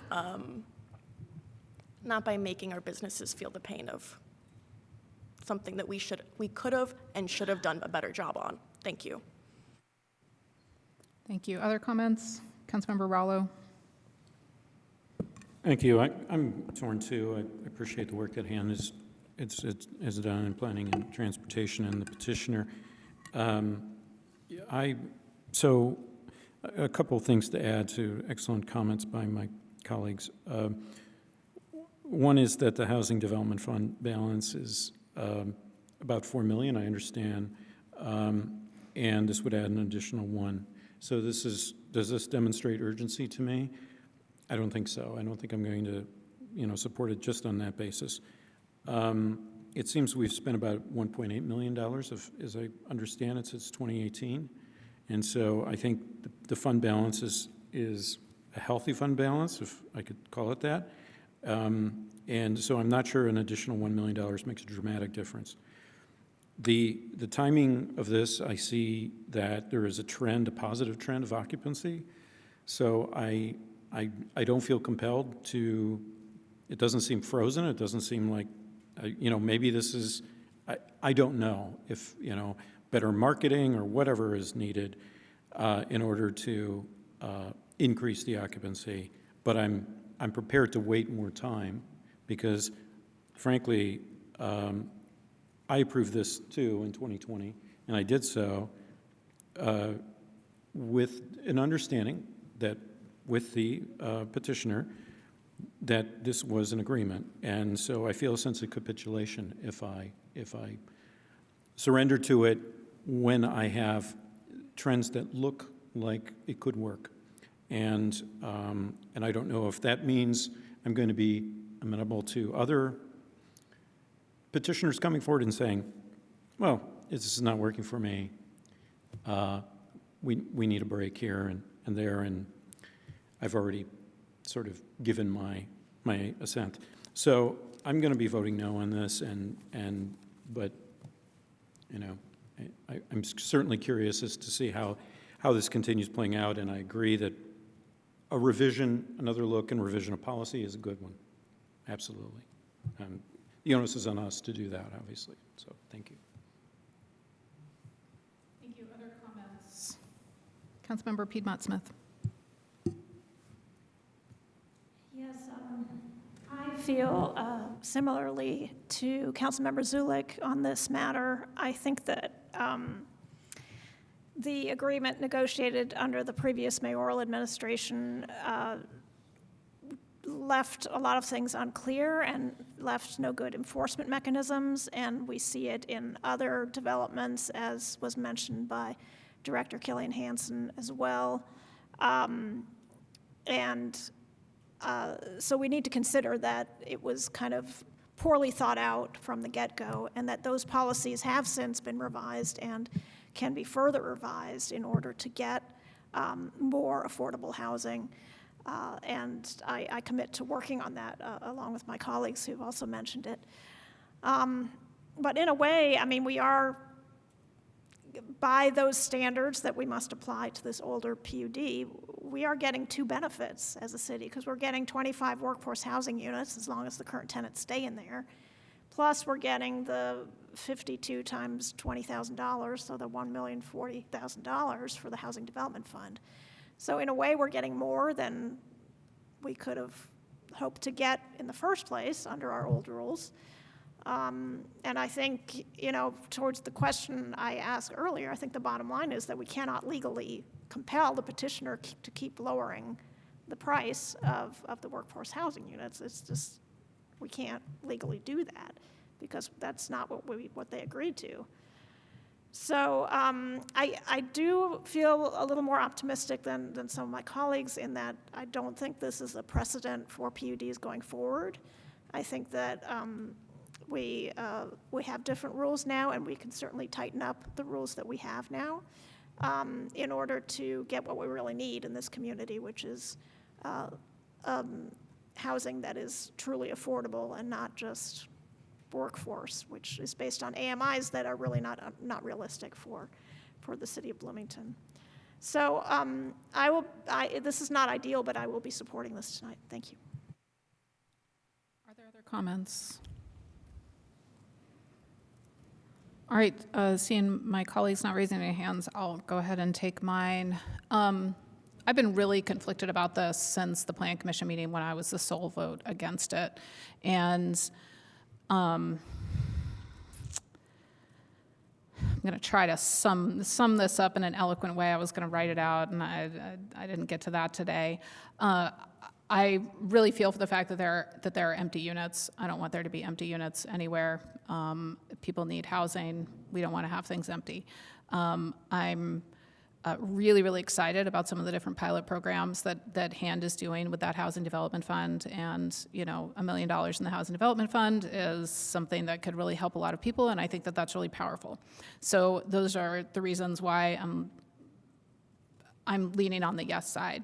But I'm really, really frustrated about developers promising one thing and delivering another. And I'm going to go ahead and read back the original PUD documentation. This was advertised, and this is like my neighborhood, right? This is District 3. This is my neighborhood when this was being, I was just a regular old citizen staying in tune with what is going to be built less than a mile from my house, right? And what they said was that it would be multifamily residential use, mix of studio, 1-bedroom, and 2-bedroom apartments. Generally, the units are oriented to those seeking a more personal, single living environment, targeted market, staff and employees associated with the IU Health Complex, single professionals and staff and employees associated with the offices and accessory businesses expected to develop adjacent to the IU Health Complex. This is how it was sold to the neighborhood. It was not sold as a student complex, okay? This is how it was sold to council and to the broader community, all right? And I'm gonna highlight another building over there, which is the current development, which is unrelated to this, except that it was also sold as a development which would have some units in there that would have broad appeal, not just appeal to single adults. And I have zero problem with students, and students 100% need places to live. But in this town, if you are advertising buildings to single adults, then what you're doing is you're creating student housing, okay? And the way that the Relato has been advertising is they are renting by the bedroom, they are renting by furnished bedrooms, and when it first went online a couple years ago, I looked, and there was a little paragraph, like there was just a sentence that said, if you are a family unit that is not just a single person, call us. We have like special rates kind of thing. And that is no longer on their website. And I was excited about that because I was comparing it to the Current at the time, who had no such comment on their website. And I was like, okay, great. Like clearly, like the student market is real in this town, right? Like 100% students need housing, and there are many, many students. But at least there was that sentence that kind of opened up the doors to the concept of people who were not single, unattached adults to be living in this space and to be able to be invited in, that this was a space for them. And that's no longer there, and that's kind of disappointing. And so I feel like a yes vote on this is also just a capitulation to developers that you can come in and you can sell us whatever you want to sell us, and then they're going to build something different. And that just is really, really frustrating and infuriating. So I don't know what I'm going to do yet. Thanks. That's tough. I do want to comment on Councilmember Zulick's categorization of it as a policy failure. I don't think it was a policy failure. I think it was done in good faith, but I absolutely 100% agree that some modification to how we run our workforce qualifications to somehow leave space for students somehow to be able to qualify for that, I think would be a good move. I think that we should do that. I think that we should at least look at how that kind of thing would be possible. And I think that is my comment. And do I have to vote first on this, Councilmember Bolden, or Clerk Bolden? I think I might.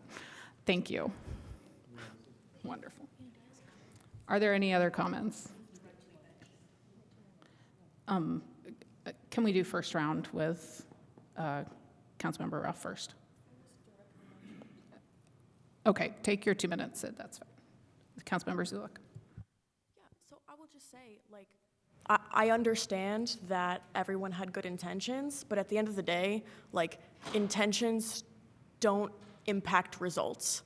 And we have empty housing units when we have a housing crisis that we could be addressing with $1 million to address all of the different programs that Director Killian Hansen proposed during her response to Councilmember Daley's question. And so for me, I'm not blaming anyone. I'm just saying, like, as a body, we could have done a better job of creating policy that was going to be more effective. Thank you. Okay, Councilmember Ruff.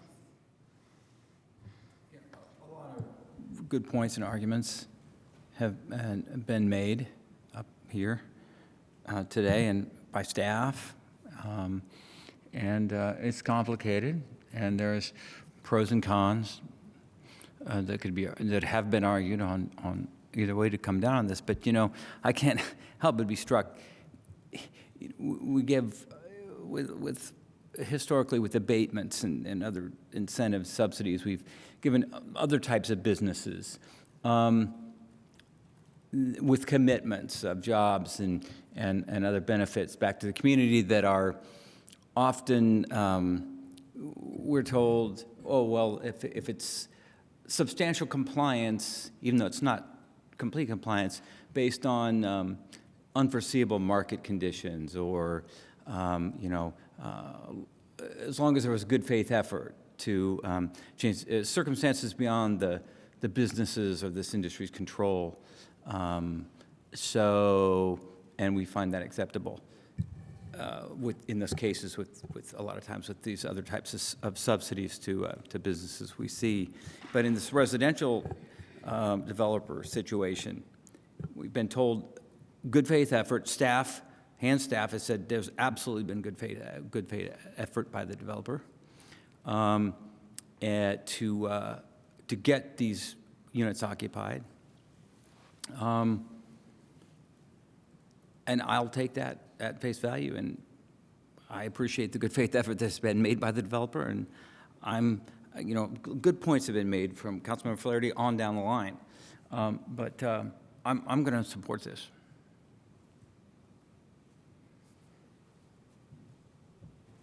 Are there any other comments? Well, then, will the clerk please call the roll on ordinance 2025-01? Councilmember Strasburg. Can I pass? Am I allowed to abstain the first? No. I don't know, actually, but I'm just going to say no. No.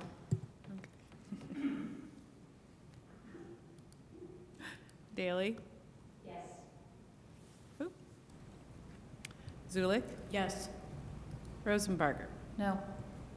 Asari? Yes. Flaherty? No. Ruff? Yes.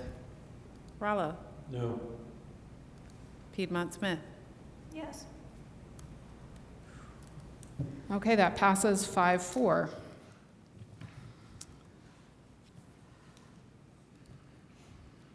That was a fun one. Thank you all so much for being here through all of that. Next, we have one more discussion this evening. Okay. I move ordinance 2025-04 be introduced and read by the clerk by title and synopsis only.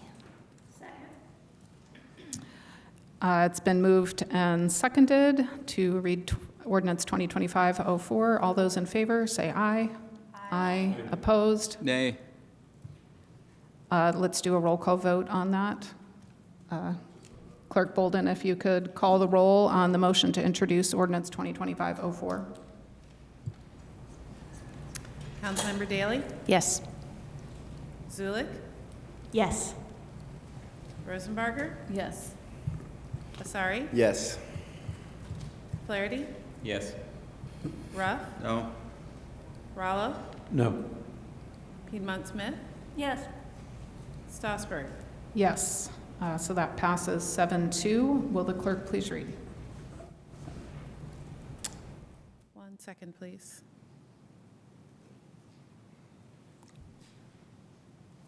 Okay, well, we'll have to fix it. Ordinance 2025-04 to amend Title II of the Bloomington Municipal Code entitled Administration and Personnel regarding the establishment of the Transportation Commission. The synopsis is as follows.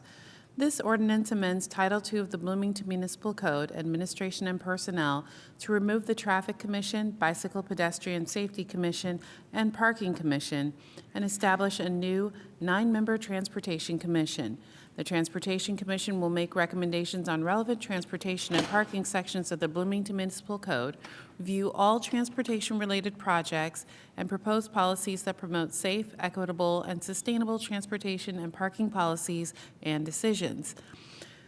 Additionally, this ordinance amends Title 15 of the Bloomington Municipal Code, Vehicles and Traffic, to replace references of the Traffic Commission, Bicycle Pedestrian Safety Commission, and Parking Commission with references to the Transportation Commission. I move ordinance 2025-04 be adopted. Second. Thank you. Who is here to report tonight?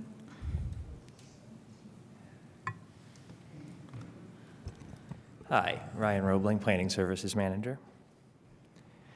I am not going to present anything, as I've presented to this body now 3 times, and this will be a 4th. So I will quickly mention that this is mostly Ordinance 2024-27 with the adopted Amendment 2, excuse me. The language, it was incorporated, that was adopted last time before we ended. And then we also incorporated Amendment 3, which changed subsection G from 2 council appointments to 1 mayoral and 1 council member appointment. And yeah, we're happy to answer any questions. Thank you. We have several amendments for this. I think that I want to do amendments first, just so that then we can talk about those. Councilmember Piedmont Smith. I move Amendment 1 to Ordinance 2025-04. Do we have a second for that? Thank you. Thank you. Councilmember Piedmont Smith. So this amendment came about because I was concerned that the city needs a comprehensive parking policy, and the Parking Commission has twice now adopted such policy, but it's been largely ignored by both the previous and the current administrations. And so I've been talking with department heads whose departments touch on parking, Department of Public Works, Engineering, and also the Department of Economic and Sustainable Development, where the Transportation Demand Management program is housed. And also I've talked with the deputy mayor, and it seems to me the administration is committed to developing a comprehensive parking policy.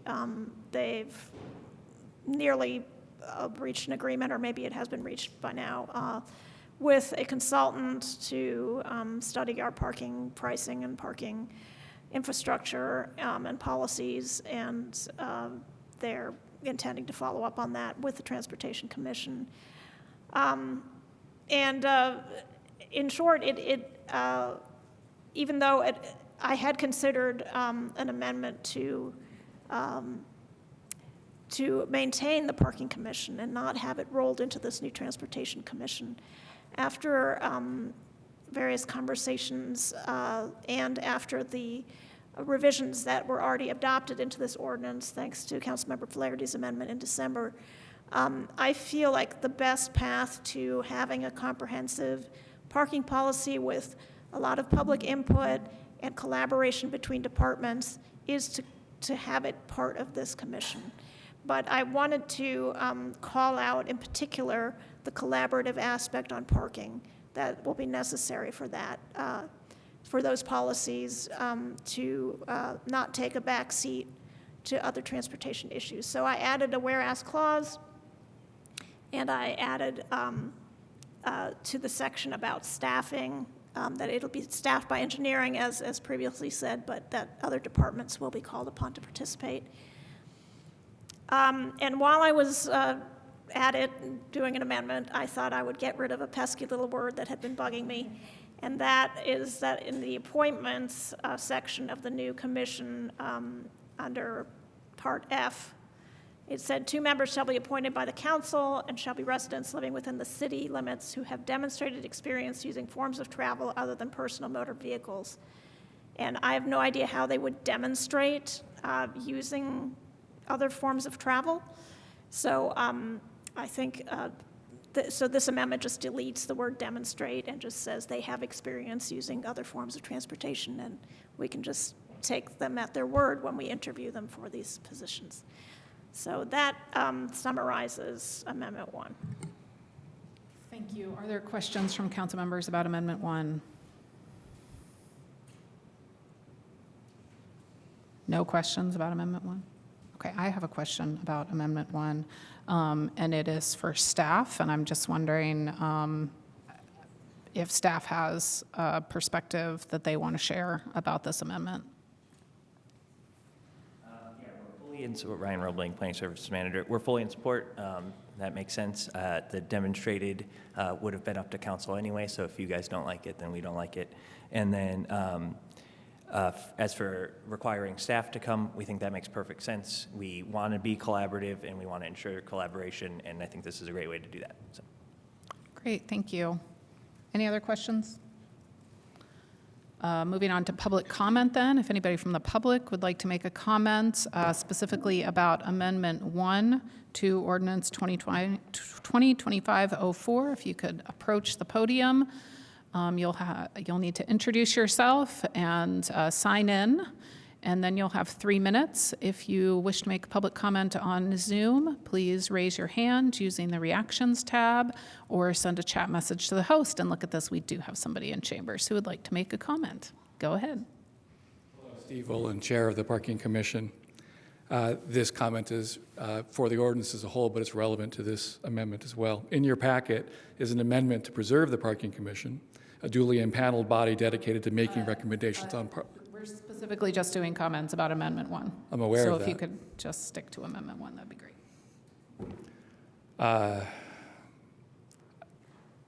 It's hard because I don't know whether the amendment is going to get a sponsor, the other amendment's going to get a sponsor, and these are relevant.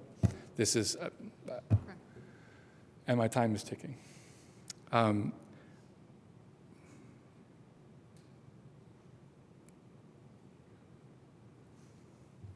Thank you.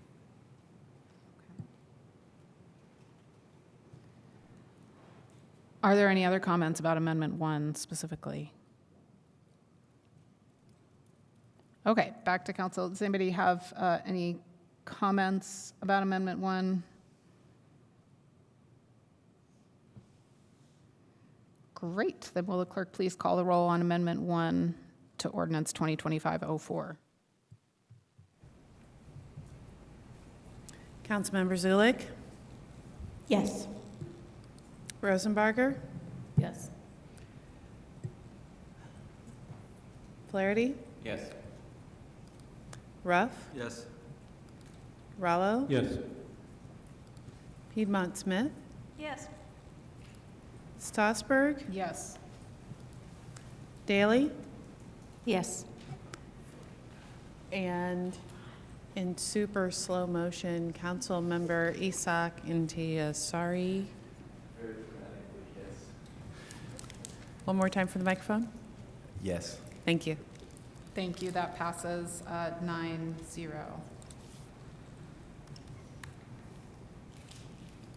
Are there other amendments that anybody would like to introduce? Okay. Do we have any council questions related to the ordinance as a whole then?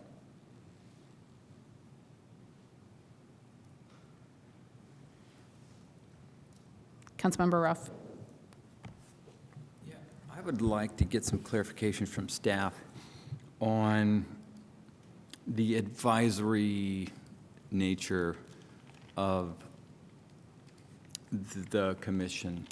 A specific example is what the amendment that Councilman Rowell and I sponsored back in December dealt with.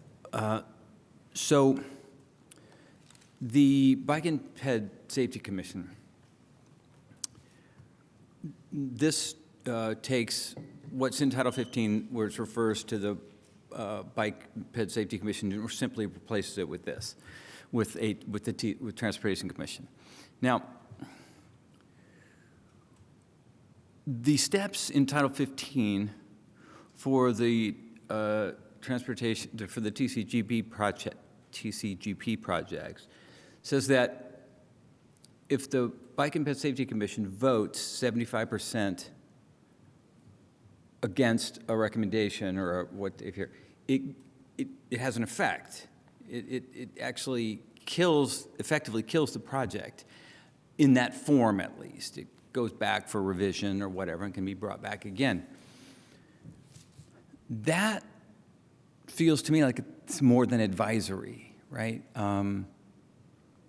And so it feels like the language of the legislation tonight is, when it refers to simply replacing the Bike and Ped Safety Commission, wherever it's referenced in Title 15, with the Transportation Commission, that doesn't seem, to me, it doesn't feel entirely consistent. It's not entirely advisory. It's empowered in some ways, because it refers to simply doing what the Bike and Ped Safety Commission did before. Now, on top of that, we are to understand that the administration has a revised opinion about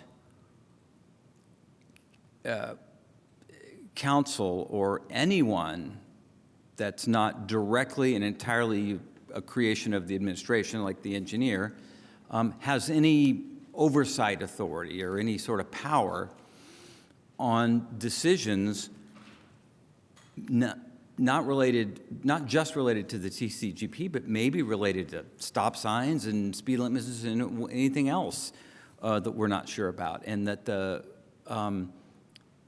administration, city legal, is not even absolutely certain exactly how their new interpretation of what's in Title 15 and what the city has always sort of done for the last many decades when it comes to approving these roadway changes, that clarity at least it's not clear to me that there's a firm understanding of what needs to be cleaned up and made consistent between this legislation and Title 15, which was the exact the reason there was opposition from the administration and from P&T staff back in December when Councilman Rowell and I sponsored our resolution, was that, well, we'd have to change Title 15. It doesn't make any sense to put this in here when it'll make it inconsistent with Title 15. And so I know I threw a lot out there.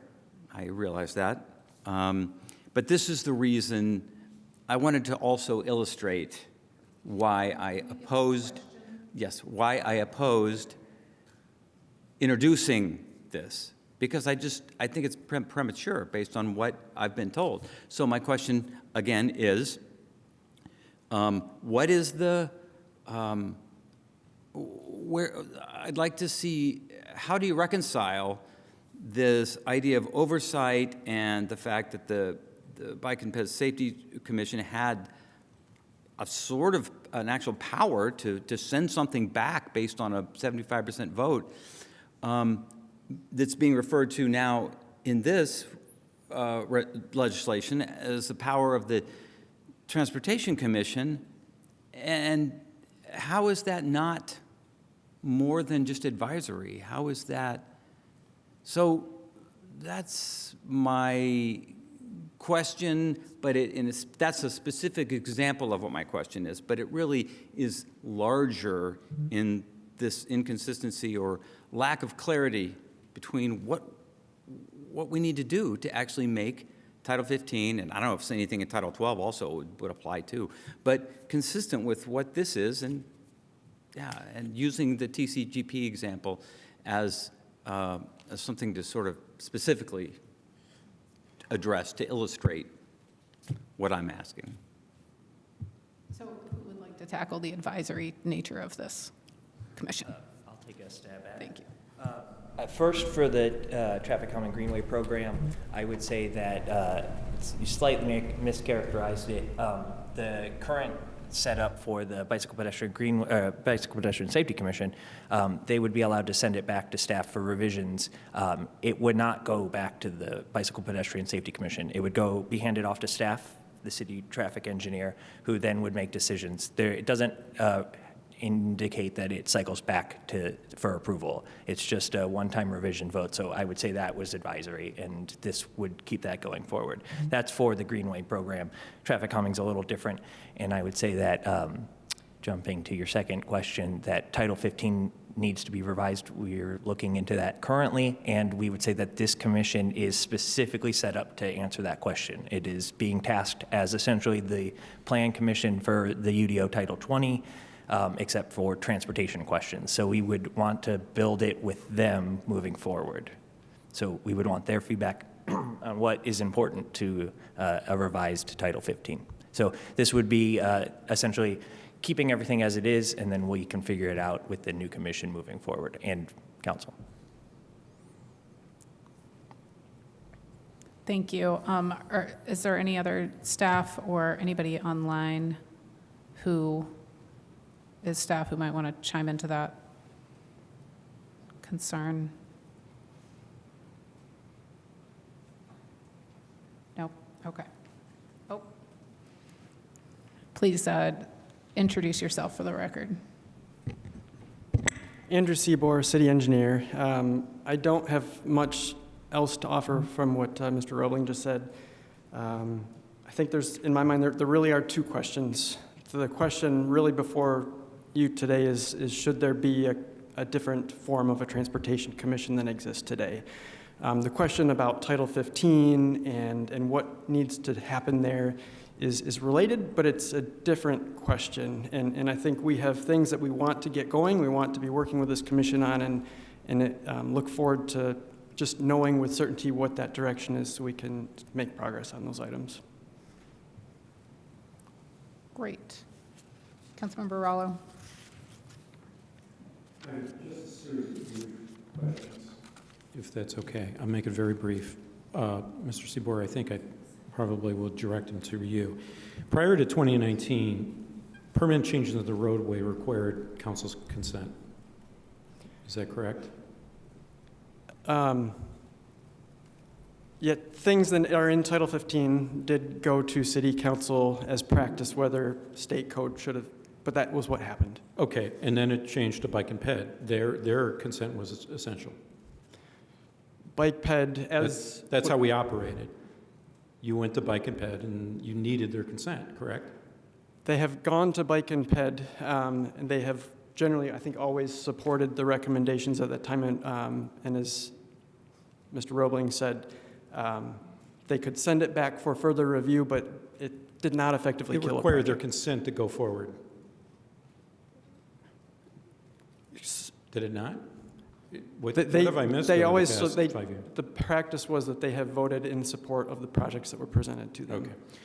So just currently then, what we're saying is relating to traffic calming projects, what you're saying now, what administration's saying, Relating to traffic calming projects, this decision is entirely at the discretion of you now, the city engineer, correct? The traffic calming greenways policy still exists, and the practice would be to still take it to this commission for input and engagement. But yes, but I'm talking about the decision to do it. It's not their decision, it's your decision. Is that how, this is what Corporation Counsel, so Margie Rice is I think saying. that's the preliminary understanding we're having. There are still ongoing conversations to fully resolve that question, and Corporation Counsel is online okay. if there's follow-up. That's a good point, preliminary, because I think this needs to be postponed. What about stop signs? Stop signs are your discretion in terms of the, because this would be something that a transportation commission could recommend or not, right? And it always came to us, but now Corporation Counsel is saying stop signs fall in the domain of the administration solely, the engineer. I guess this feels like a good time to check in to see if Corporation Counsel is online to assist. Okay. Yes, can you hear me? Yes. Yes, thank you. Go ahead. Hey, okay, hey. Introduce yourself. Margie Rice. Yep, sorry, Margie Rice, Corporation Counsel. I'm going to lower my hand. I think that I would recommend that the council approve the legislation tonight and allow us to work through the changes that we want to work through with you on Title 15. I want to address the question about, and I will say for the record, I was not paying as close attention during the Hamilton administration as I did during the Cruzan administration when I was the Corporation Counsel, and now as the Corporation Counsel under the Thompson administration. But I did share in some email correspondence with Councilmember Ruff that it's been my opinion since any time that I've been sitting in the Corporation Council chair that the traffic engineer has the responsibility to make certain recommendations under state law regarding stop signs, regarding traffic calming measures. There was a pretty spirited conversation about this topic in 2012. There's a link out on the Herald Times for anybody that wants to look, where there was the council wanted some traffic calming measures put in the roadway. The Board of Public Safety did not, and in fact was not going to put the traffic calming measures in place. And then there was sort of a Ms. Rice, if I could just interrupt, I mean, yeah, I had a very, my questions were really just very simple and direct. Yeah, so but when you say it's the recommendation of the traffic engineer, you're saying it's the decision of the traffic engineer and the administration, not a commission, not the council. Right. Is that correct? Yes, okay. and that is not my opinion, that's state law. Okay. So state, yeah. Okay, that's good. I just need clarification. And stop signs, same thing. You're saying Yes, it's solely up to you. And yeah. So in the past, we always came to council, but you've always had that power, and you affirm that that is going to be the decision of the administration going forward. So I can tell you my recommendation as a lawyer. I make recommendations as to policy, and it's up to policymakers to decide what to do with my advice. But I will tell you that I'm going to read Indiana Code 36-9-7-5 says that the traffic engineer shall direct the use of all traffic signs, traffic signals, and paint markings except on streets traversed by state highways, shall recommend all necessary parking regulations, shall recommend the proper control of traffic movement. And the recommendation, also the traffic engineer just makes recommendations, but state law says that the traffic engineer shall only be responsible to the executive and to the Board of Public Safety. Okay, just so we're in agreement, and I can pass the baton to somebody else to ask a question. You would agree with that it is solely the engineer that is the decision maker about relating to traffic calming projects, greenway speed bumps, bump outs, et cetera, stop signs, and I assume parking spaces, adding or subtracting public parking. Is that correct? Yeah. Well, yes, because I read the language that recommend all necessary parking regulations to be dealing with parking. Now, I do want to make clear that this traffic commission that is being proposed tonight is going to be sort of, as they just said, the comprehensive advisory commission to the traffic engineer. Nobody is thinking that the traffic engineer, alone makes these decisions. That's why we want this commission to be put in place. So there can be this advisory commission to provide the necessary public input.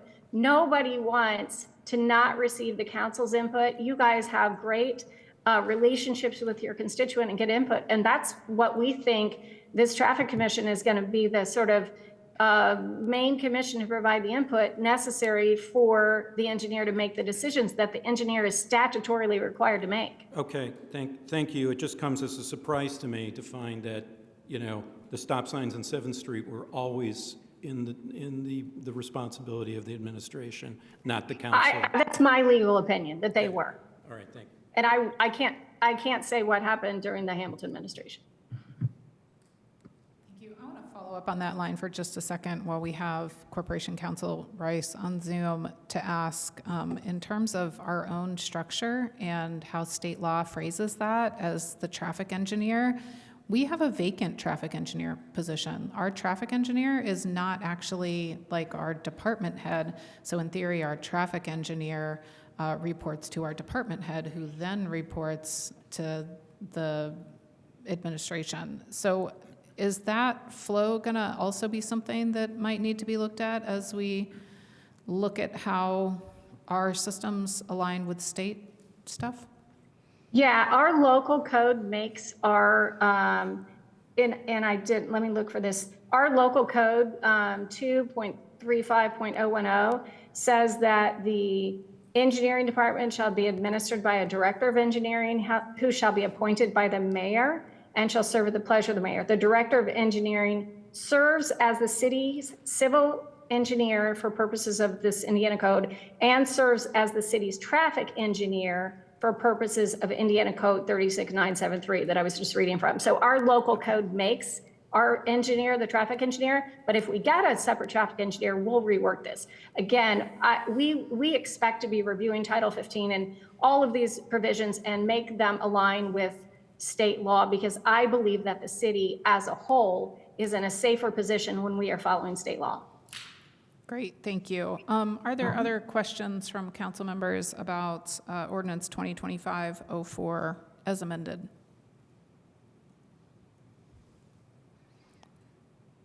Councilmember Ruff, round two. Just following up on my first round set of questions. So how is codifying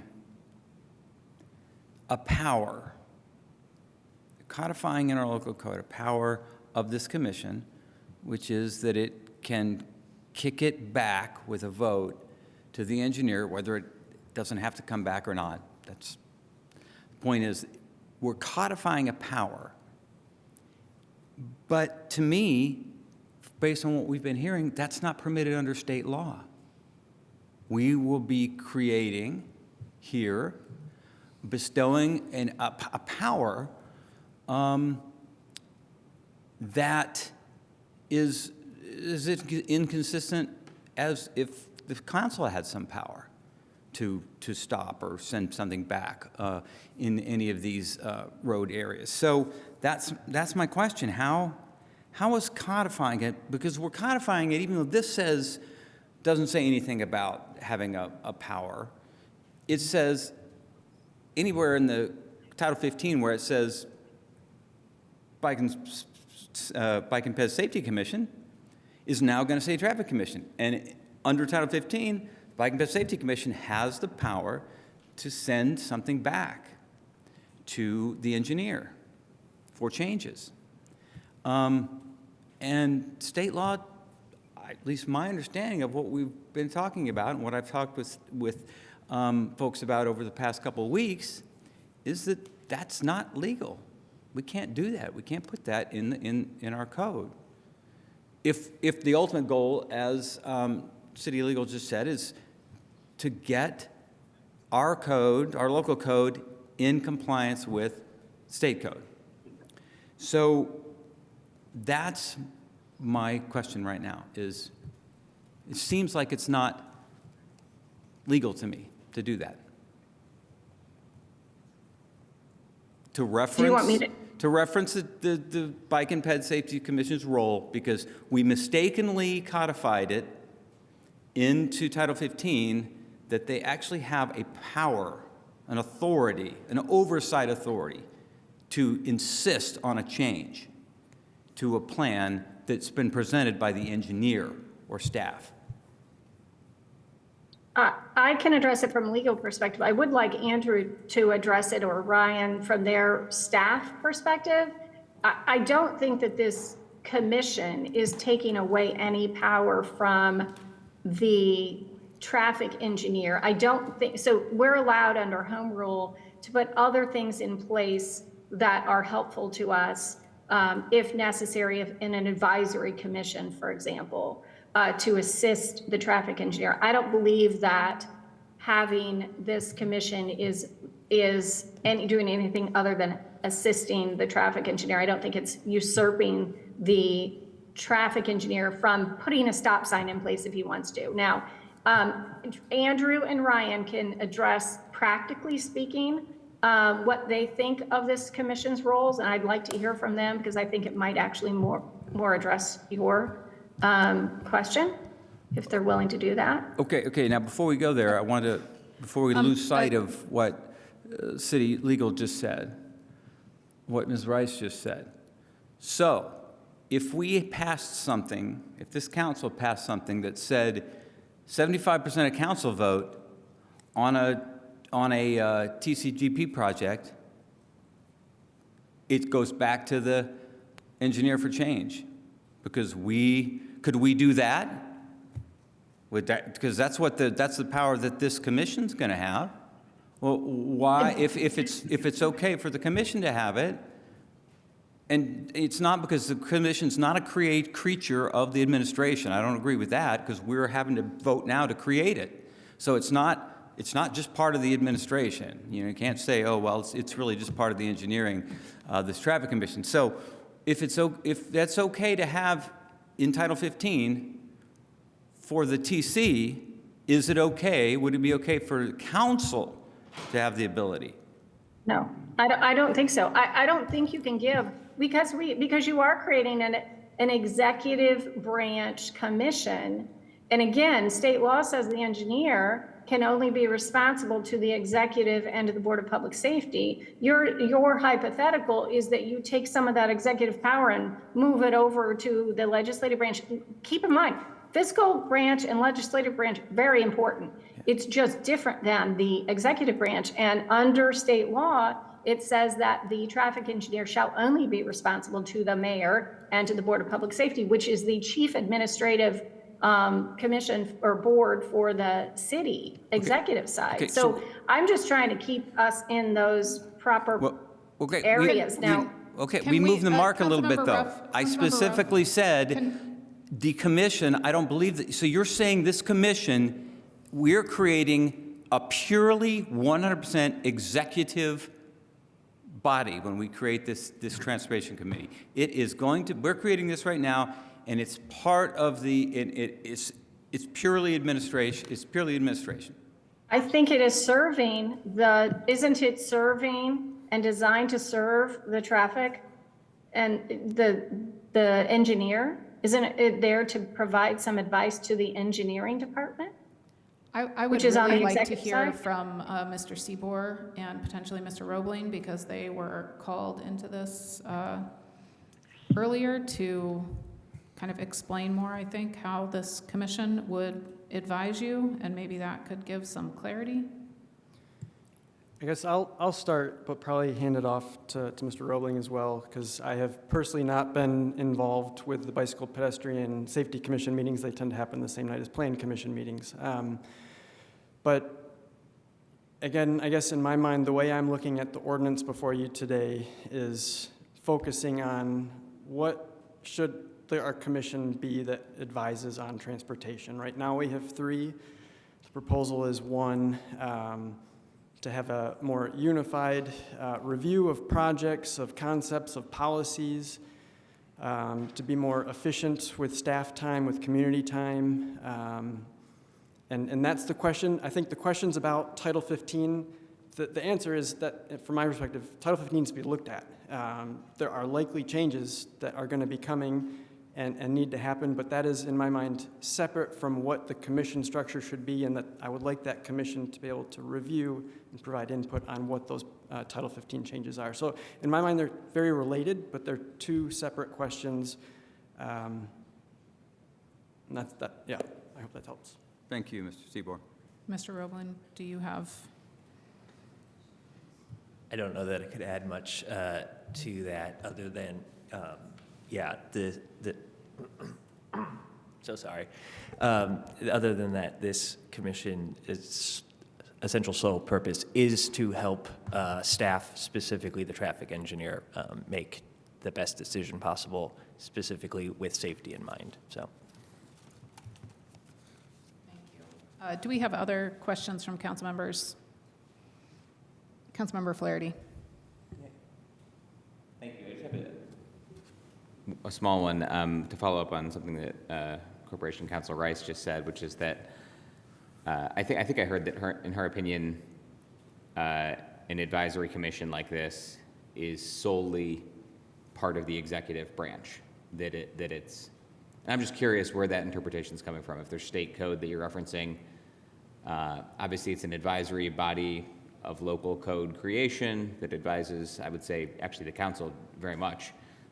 There's plenty of things in the ordinance that has it advising on policy matters that require code change, that involve the comprehensive plan, transportation plan, et cetera. So no question it's advising the council and the legislative body and fiscal body just as much as the executive.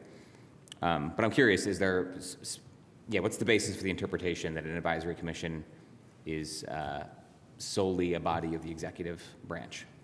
No, I'm just saying in this case, to the extent that they are advising the engineer, that's on the executive side. If they're making, policy calls for either for the mayor or for the council, fiscal recommendations, but again, we have to remember that Indiana is a strong mayoral executive state, so budgetary decisions are brought to the council from the executive. So, the council can't raise the budget that the mayor has presented. So I think even those kinds of conversations, it's fairly interconnected in the way that Indiana law has set up checks and balances for the mayor and the council. And even in terms of legislation, the council passes, the mayor gets to approve it or veto it, and then, so there's an interconnectedness. I don't know that my opinion that it is 100% executive, but I do think that in this case, we are creating, as Ryan and Andrew just said, we're creating a commission that is going to advise them in their role as the traffic engineer, which is definitely an executive function under state law. And I just think that we are safer as, my client is the city of Bloomington. My client is not the mayor. I represent the city of Bloomington. And so my advice is that we follow state law as closely as we possibly can, and that's leaving the traffic engineering decisions to the traffic engineer and creating this advisory committee to help in that regard. That's my best advice I can give. Okay. And I think that, maybe this commission will be providing some information that is helpful to the council from a legislative and fiscal standpoint. And if so, that's great. Thank you. Okay, great. Councilmember Rallo, one more question, and then we'll go to public comment. Sure. Ms. Rice, I have a question. Because I'm quite gobsmacked by the developments over the last couple of weeks. You served as Corporation Counsel during the Curzan administration. And was your interpretation of state code different then? Or has something changed? Has the code changed in order to, essentially make this permanent changes in the roadway solely an administrative function? Your mic's off. Yeah. Can't hear you. You're muted, Sorry, Corporation can you hear me Counsel. now? Okay. So Yes, in this conversation, this very similar conversation came up before related to traffic calming on West 3rd Street.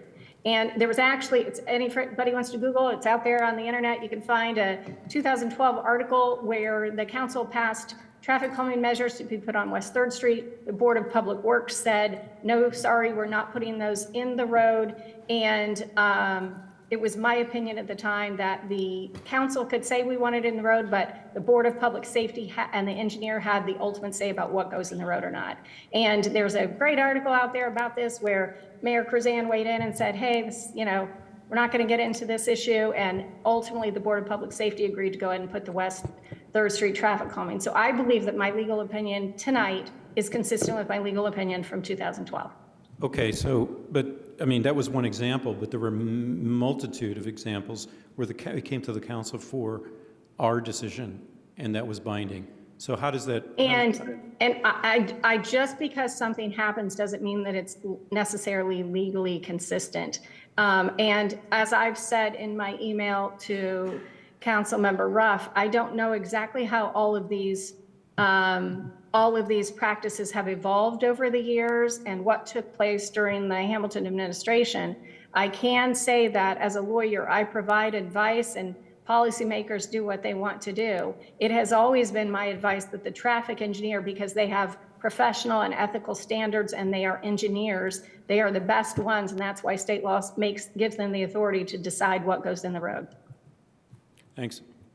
Great, thank you. Let's go ahead and go to public comment now. This would be public comment on this ordinance 2025-04 as amended. If you're interested in making comment here in chambers, you can go ahead and approach the podium, sign in, state your name for the record, and you'll have up to 3 minutes. If you are on Zoom and would like to make a comment, please use the reactions tab to raise your hand, or you can send a chat message to the host. We'll go ahead and start here. Actually, hang on a second. Do we need to give staff a second for the timer? There we go.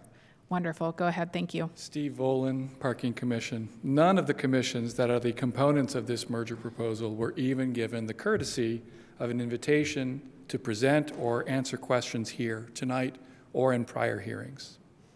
Nevertheless, in your packet is an amendment to preserve the Parking Commission, a duly impaneled body dedicated to making recommendations on parking, especially its pricing. It still needs a sponsor, but it was approved by the commission 6-1. Parking pricing needs to change. It needs to get more complicated. A flat $1 an hour is no longer serving the public interest. Some streets need to be increased in price, some decreased. Prices need to adjust with market conditions more than once a year, and certainly more than the 0 times it has changed since meters were installed a decade ago. A citizen panel should be making those recommendations. But we've been struggling for years to process the data necessary to make those decisions without funds or more than the most basic of support from a previous mayor's office that willfully neglected the commission. ITS just last month offered the commission assistance it's needed all along. They want to consolidate databases that live in silos in various departments. That includes parking meter data. They told me how they could put it all online and even create heat maps that would graphically demonstrate the issues. But while ITS's initiative is a positive reflection of this administration, the previous administration's proposal to consolidate these commissions was continued last April. The Parking Commission has been living on the chopping block for years, since before the Novak report. The Commission has done good work in this last year, for example, on how to change city policy toward the use of private surface parking lots. But because their stated preference from the get-go has been to eliminate the commission, it's no wonder that the Parking Services Director issued an RFP for a parking study last fall without even mentioning it to the commission, let alone consulting it. This commission was approved by Council 7-1 in 2016. It was famously the subject of the previous mayor's first veto. That veto was overridden 9-0. The previous administration then failed to fill seats or collaborate meaningfully with the commission for the next 7 years. This is the commission form of demolition by neglect. Now the commission is subject to the merger that the previous administration said they wanted before they hired the Novak Group to study it. Like the council, boards and commissions do not exist only for oversight, and they don't exist only for collaboration. They, like you, must do both. But the Parking Commission would love to continue doing its work with the long overdue collaboration it needs, like ITS is now offering. It should be able to have the help of the TDM manager as well as the parking services director. It can act as a subsidiary body to the Transportation Commission, which does not have parking pricing as its primary focus. We're already in place. Our policy recommendation to you is, instead of disbanding us, give us official permission to actively advise the new TC. Please at least allow a discussion by moving the amendment. Thank you. Thank you. Are there other comments in chambers? And actually, before that happens, is there anybody who's raised their hand on Zoom? We'll go ahead and go in chambers. Okay, great, thank you. Go ahead in chambers. Good evening, Madam President. This is Christopher Imge from the Greater Bloomington Chamber of Commerce with a new name tag and a new title that I don't recall.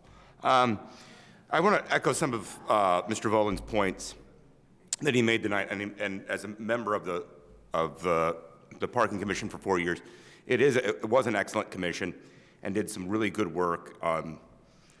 Ms. Wall was tremendous with her involvement in parking services, but he mentions that the cloud, it was over. But I think this is ultimately, the consolidation is where the city needs to go. And I think it's a broader point of there's too many boards, there's too many commissions. I think we heard from Clerk Bolden about the appointments and the slowness of that. We just need to rethink these, and I think Ms. Crosley in the clerk's office is going to move toward that direction where they are useful, that they are not just in name, giving the intention of citizen input, but that we're getting real input that we're using. And I don't know if we're quite doing that now. And I think if once this goes through the Transportation Commission, we can go back and look at possibly adding a parking commission once we've eliminated more other boards and commissions that can do some of the great work that I think it's capable of doing, which is for one, is hearing from residents. I thought that was the most interesting thing that I think we did, and they had some really good ideas, and a couple times that was just entertaining the four-letter words that they were able to use, as many in a short period of time. So I think there's possibilities here. This isn't the end of the discussion on the Transportation Commission. We've heard Title 15, which is boggling my mind just thinking about all the legalese in that. So we have work to do, but consolidation that the commission or the council on processes, if I can remember that, is working toward as well. So I think this is a step in the right direction that just needs to be looked at periodically on where that Transportation Commission, how are they doing? Are they addressing parking issues as Councilmember Piedmont Smith mentioned and who had the original amendment? So I would recommend passing this tonight. I thank you for your time. Thank you. Has anybody popped up on Zoom? There is someone who sent a chat to me, if you'd like me to read it. That would be fantastic. Thank you. One moment. This is a comment from Sam Dove, who says, Council needs to add a stop sign back into Washington and 7th due to an accident. There are many accidents on that intersection. I suggest you add that stop sign back for pedestrians. That is the comment. Okay. That may have been more a period of general comment, but that's okay. Is there anybody else in chambers? Oh. Wonderful. I don't see anybody else in chambers right now, so let's go to that raised hand on Zoom. Please state your name for the record, and then you'll have 3 minutes. Good evening, Council. My name's Eric Osten. Thank you for allowing me to offer comment this evening. I would ask that you postpone indefinitely Ordinance 2025-04. I could go into a more elaborate discussion of this matter, but I think I will wait on that. But one thing I wanted to note was Indiana Code 36-9-7-4 reads, authority and responsibility of traffic engineer. The traffic engineer is responsible only to the city executive or safety board, and the traffic engineer may act only in an advisory capacity to the executive or board. So despite the fact, it goes on to say, I'll just read it incomplete, the traffic engineer has full authority over all the traffic engineer's subordinates. So despite the analysis offered earlier in the discussion, which I very much appreciate, I think this should be discussed because it's a very serious matter. I think it strikes at the balance of the legislative body and the executive body in Indiana, and I think there's constitutional elements of this that should be examined, but it appears that Indiana code, if that's what we're relying on, says that the traffic engineer may act only in an advisory capacity to the executive or board. So I'm just really confused, and I think many of you are, and I think many members of the public are. And given the pre-established legislative history in Bloomington, and as well as in hundreds of other municipalities that I've looked at recently, I think this warrants a pause and a careful, very careful discussion. Thank you. Thank you. Any other commenters here in chambers? Any other hands raised on Zoom? All right. Reverting back to council before we have comments, are there any questions that have come up? I have one. Oh, go ahead, Councilmember Piedmont-Smith. Yeah, I would just ask our own legal counsel whether either the council attorney or deputy attorney have an opinion on whether it would be unwise to approve this ordinance based on the newly rediscovered portions of state code regarding the traffic engineer. I wasn't present as attorney to council during many of the activities or actions that have been referred here tonight, so I don't have the historical knowledge that you as council members have. And I can't speak to Title 15 in detail. I'm prepared really to talk about Title II tonight. Having said that, I see the Title II amendments as a legal matter, as being unrelated to Title 15 in that respect. So I think that the legislation, the Title II legislation, could be discussed tonight and voted on. I don't see the relationship with Title 15 at this point, but I also understand that I don't have the historical knowledge that you do with respect to many of these issues. Thank you. Thank you. I'll go ahead and ask mine. There was a reference, I think this is for staff, I don't know if it would be for Mr. Roebling or Mr. Seabour, and I can't remember who referenced parking studies, that there were parking studies that were being done. And I guess I'm thinking about Mr. Volan's comments, and he makes really important points in terms of parking pricing and wanting to make sure that there is some priority on that parking pricing. So can one of you speak to, I guess, more about the status of those studies, and then, you know, how are you just gonna like balance this commission with all of these concerns of bike ped, traffic, and parking, and make sure that everything kind of gets its due diligence? Yeah, so there are actually 3 studies right now that will go to this commission. One of them is a parking study. I'll quote Adam Wason, full study and Transportation Commission and stakeholder input should be complete by Christmas 2025. So we're fully expecting that study be brought forward to the new Transportation Commission, and they will work as a stakeholder, if not steering committee, and that'll be true for 2 other currently planned studies. And then for balancing, I think that's a reasonable question. I think we'll have to see how it goes, but for staff's perspective alone, it'll free up a bunch of time. that we are dedicating to just staffing meetings. So we will have more time and ability to respond and to address those items. And then I also believe that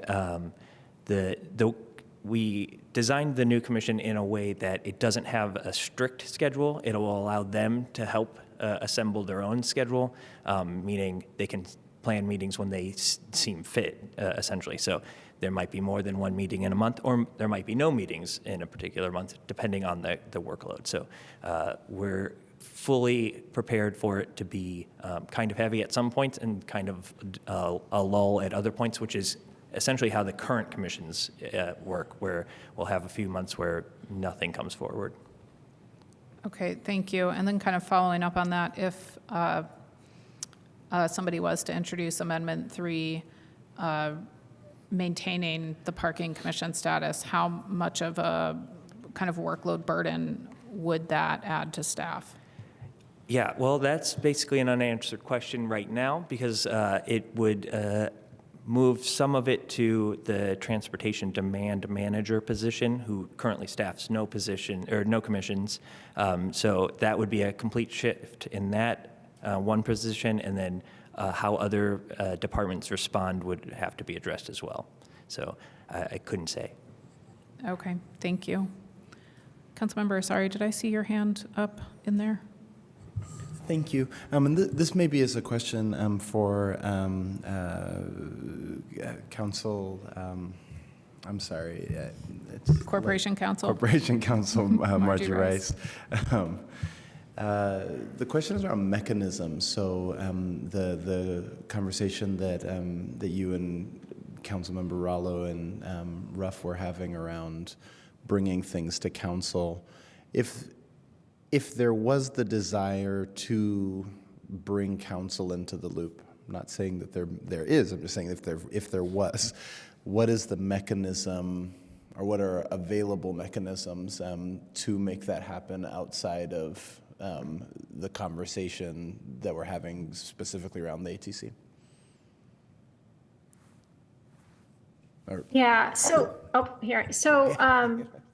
I'm going to just first mention home rules. So Indiana is a home rule state that says local governments have the authority to pass legislation that they think is going to be helpful, and for they have whatever powers they need to do things that are useful in their community. So to the extent that we are not conflicting with state law, we can pass local laws that make sense for us. So I'm all for, if the council wants to get involved in codifying things that make sense for them, to provide whatever, and again, laws are approved by the mayor, whatever makes sense on the local level, as long as we are not conflicting with the duties of the traffic engineer.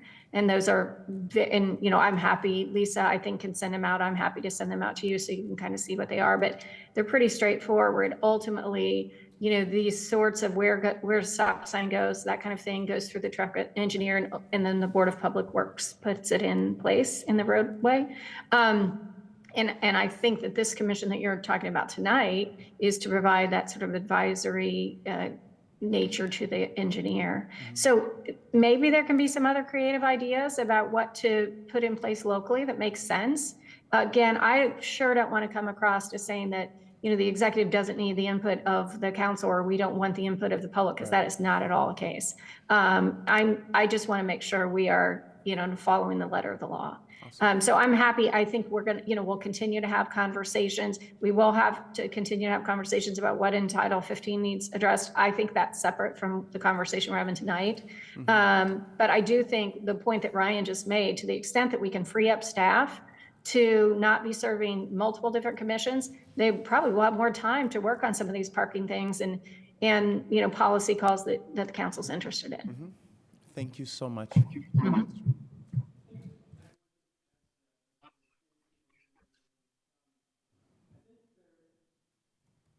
There likely are still things that will need Title 15 policy changes that we want this commission to weigh in on.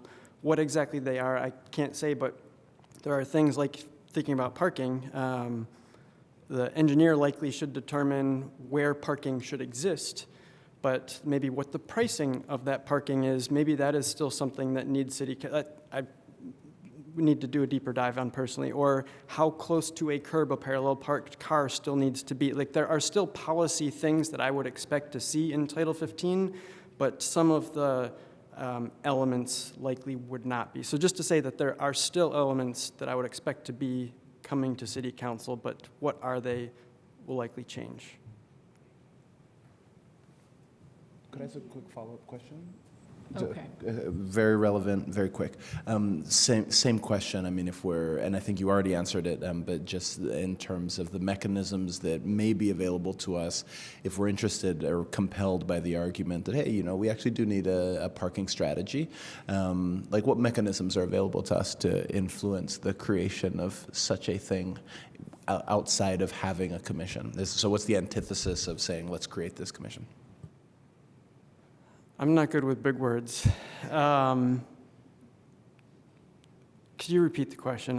So Mr. Volan made the comment that there is an amendment that needs a sponsor that would allow us to retain the parking commission, but with a reduced function that function directly related to parking strategy, rather than just general parking studies, et cetera. But similar to my first question, like what other mechanisms might exist if that's a thing that we wanted to achieve as a council, how else might we achieve that, or outside of the option that's on the table? That's not really on the table, but potentially on the table. Yeah, I think one item as it relates to a couple of the conversations that are happening that I'm personally excited about having a single commission and engineering being involved is engineering's not been heavily involved in the parking commission as it exists.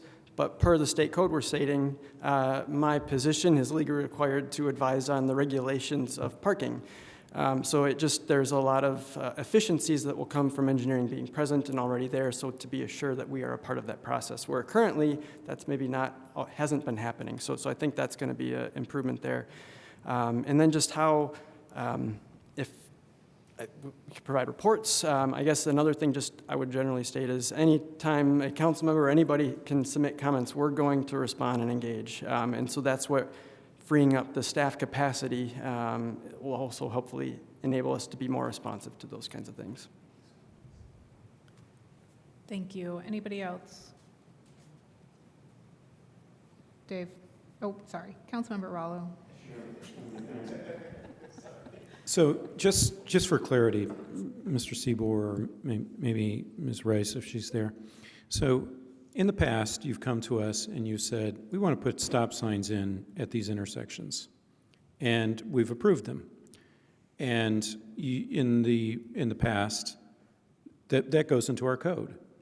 There's a stop sign at that intersection. Now it's in our code. But now we're saying you have the total power, or the administration does, to put that stop sign in. Is that correct? Am I missing anything so far? It's not up to the council, but you've got to come to the council to have it put into our code, don't you? Do you not? I don't think there is a legal requirement that it's in our code.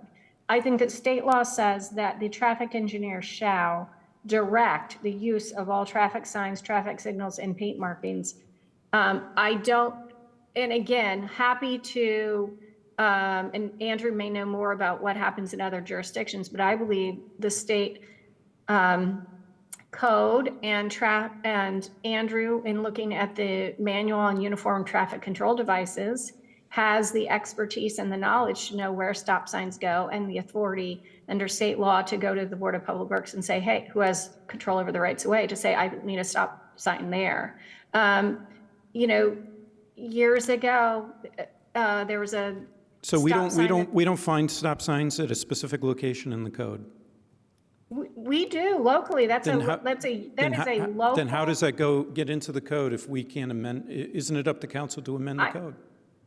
Yes, it is up to the council, but I'm saying I don't know that where stop signs go have to be in our local code. They are in our local code. That is a local practice. So from here on, they won't be, is what you're saying potentially. I'm saying that my reading of Indiana law is that we do not have to come to the council to say please approve this stop sign in this location. I believe the traffic engineer has the authority under Indiana law to place, to direct the use of all traffic signs, traffic signals, and the traffic engineer reports only to the mayor and in our case to the Board of Public Works. And so the Board of Public Works can say, yes, go ahead and in this right of way that we have this jurisdiction over, put that sign there. Okay, and it could I potentially would- hold never on. appear in the code. Councilmember Rallo, I think that this is not relevant at this point because that's a discussion of Title 15, and right now we're talking about Title 2. Well, it's the duties of this new commission, and I'm thinking that this commission is apparently a commission of the administration, we've been told, and the administration has always had these powers over permanent changes in the roadway, and that is fairly shocking to me because it has been in the past, unless we're living in an alternative universe and everything just, we've had the discretion as late as a few months ago. Yes. The administration came to us for changes relative to stop signs. I agree. I think that it's... So what has changed? It's going to be a really interesting discussion when we have to do the Title 15. But this is why we need to postpone this commission, because the commission is part of this, apparently, this... I need another interpretation of the law, I think. I mean, with all due respect, Ms. Rice, I mean, you serve the administration here. And I think that our council attorney probably needs more time in order to evaluate this. And I don't think that I'm not willing to accept that. I think that, I'm just going to give you my opinion. I think Title II and Title 15 are separate. I don't think that you have to delay the vote tonight. I'm happy to have Ms. Lehner give her opinion if she disagrees with me. But I don't think that there needs to be a delay tonight. I think you can vote on this. It's not inconsistent with the other changes that we'll be talking to you guys about and hopefully bringing forward in Title 15. But that's just my legal opinion. Thank you. Do other council members have anything?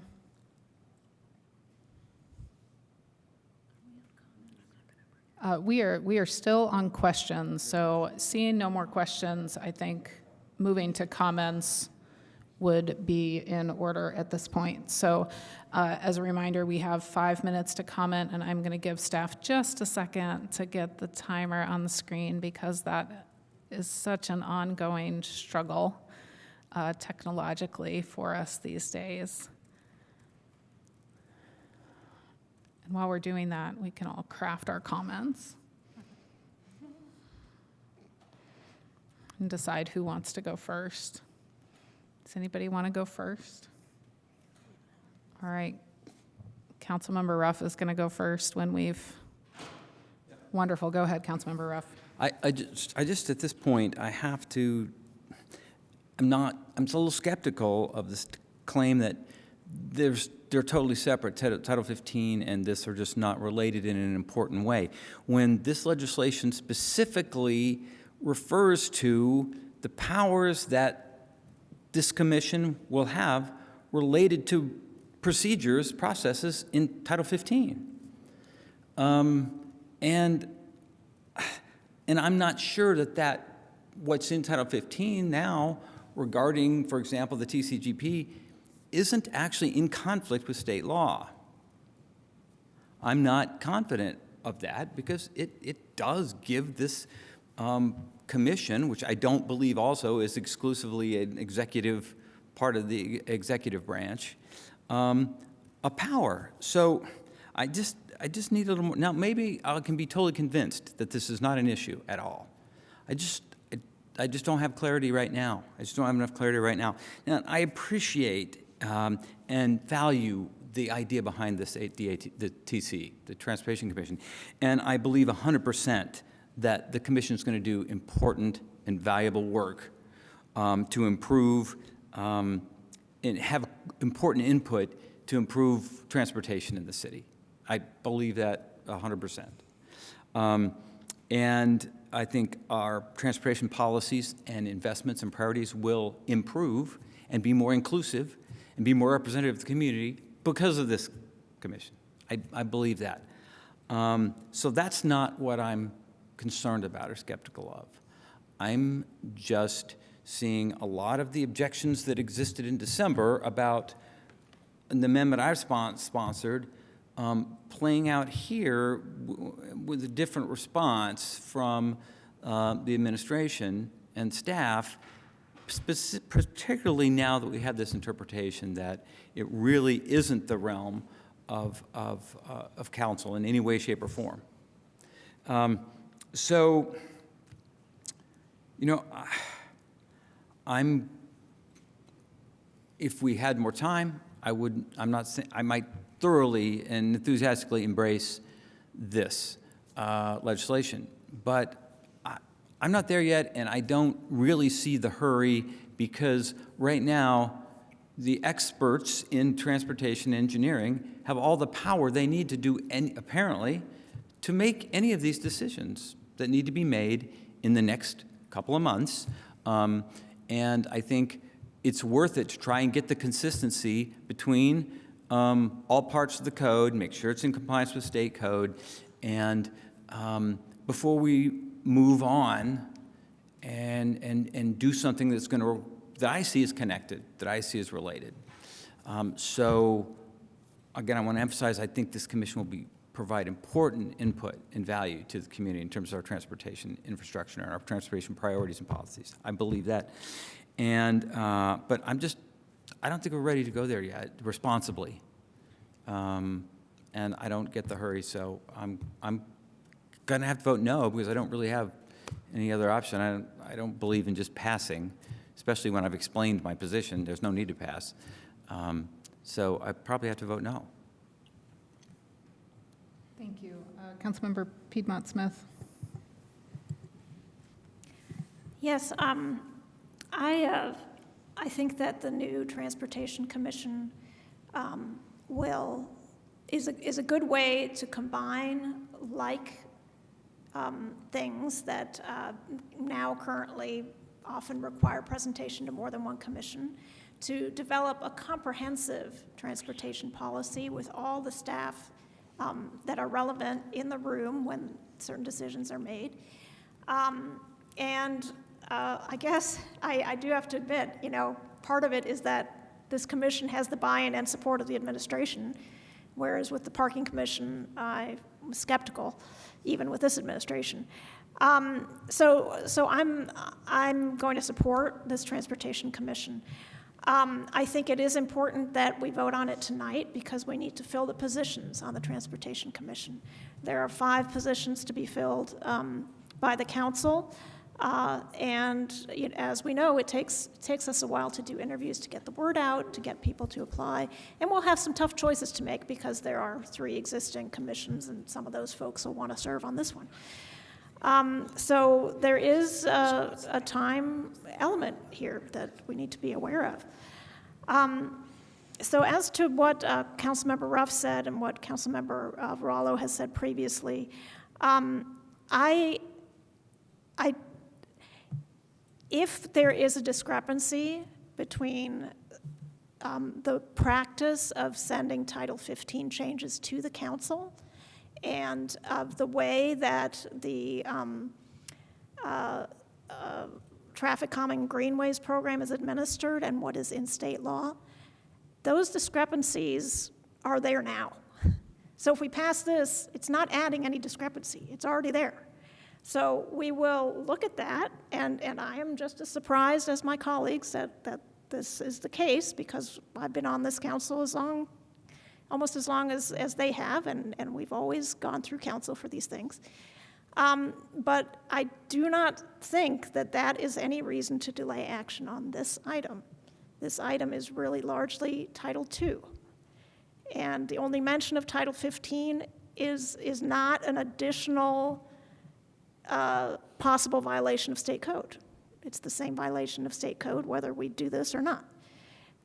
Potential violation, and we will investigate that, and I think the administration is committed to investigating it, and of course, I've heard through comments up here that we are as well, so we can do that separately. So I will be supporting this. Thank you. Councilmember Rallo. Yes, I appreciate the work that's been done, and I appreciate of course, I appreciate our engineering and planning staff. I think they do an excellent job. In many cases, I think that there has been dysfunction in terms of implementation of things like some permanent changes on the roadway that I don't want to speak ad nauseum, but everyone here is aware that I think were unnecessary and a waste of money, and money could have been better spent elsewhere. But the problem, the dilemma I have right now is I don't want to empower a commission, possibly empower a commission, although I'm told it doesn't really have any power. This is not a commission that we need to appoint because they're needed necessarily, because the administration can already, at their discretion, do what they want. Put the stop signs in on 7th Street. It's like, Glen to the Good Witch. You've always had that power, apparently. So I don't want to empower a commission where its apparent duties are ambiguous. Ambiguous, why? Because as late as a couple months ago, we, the council, had an ordinance to install and remove some stop signs. Apparently, that was totally unneeded. Didn't need to do that whatsoever. It's now being asserted that the administration has the sole authority to do this. For greenways, speed bumps, bump outs, stop signs, bike lanes, public parking spaces, that has not been my experience in the last 22 years. It has come to council. And it's come to council in part because the specifics of the location of those features appeared in code. And now we're being told it's not going to necessarily appear in code, or it's going to be cosmetic. Maybe it comes to council and we say we didn't like those stop signs there. Well, it doesn't appear in code. Those don't. Maybe the ones that we accede to, they go in code. What? I think that this is, to me, I need more time to get another opinion of the interpretation of this code, because when Corporation Counsel Rice was the Corporation Counsel under the Cruzan administration, she maintained what I'm maintaining today, is that you had to come to council for that. There was one exception that apparently she differed on, and that was the speed bumps on West 3rd Street. I remember that. So I'm worried about a balance of power here. I'm worried about our legislative authority, establishing a new commission, not sure of its duties or responsibilities. It's very ambiguous to me. This is all new to me in terms of what comes before us and what doesn't. And I think that deserves more time. So I'll be voting no. I don't expect that the council will support unless someone tells me, other than Councilmember Roth, that we should go ahead to postpone. I'll be voting no tonight. Thanks. Thank you. Councilmember Flaherty. I can keep this fairly brief. I guess, first of all, I just wanted to address the Parking Commission issues in particular as our ex officio member of the Parking Commission. We did have some good discussions over several meetings in the past year, as well as Chair Volan and myself had some good conversations about where parking policy should live in the city. And it was a close question for me. I considered very seriously the possibility of supporting an effort to retain the Parking Commission. He mentioned a vote at the meeting in December. I was the no vote in that vote to recommend keeping the Parking Commission separate. I think for me, integrating it into the Transportation Commission makes sense for some key reasons related to parking pricing as a means to help achieve transportation demand, transportation mode shifts and transportation demand management. But it's not the only tool. There are other tools like on the supply side in inducing demand by improving the quality and prevalence of infrastructure. So like these things all act in tandem and in concert, and I think it's better integrated. Additionally, parking issues, especially in limited public rights-of-way, have a lot to do with land use, and that too is often interacting with other potential uses of that land for sidewalks, for multi-use paths, et cetera.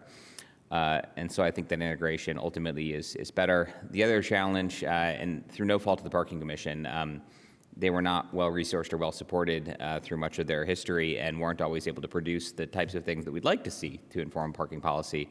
I think Section G, which came by amendment that I introduced in December, says, as part of the powers and duties, that the commission will produce or oversee an annual analysis of parking asset management, looking at pricing and making recommendations, data analytics, analysis, utilization rates, et cetera, for all parking assets in the city. So hopefully this can get us on track with where we want to be from that analysis standpoint. And I appreciate the additional changes brought by my Councilmember Piedmont Smith colleague as well, with the amendment to further emphasize that we want this to be an important part of the Commission's focus. Finally, just with respect to the Title 15 and Title II things, it seems, I'm happy, I think it can be reconsidered separately from this Commission decision, I guess, just like Councilmember Piedmont Smith said, and I think we should continue to look at that. I think I've been broadly of the opinion historically that what Corporation Counsel Rice said about it not, things like stop signs not having to appear, not being required to appear in Title 15, that has been my understanding, and that we've just done it out of practice.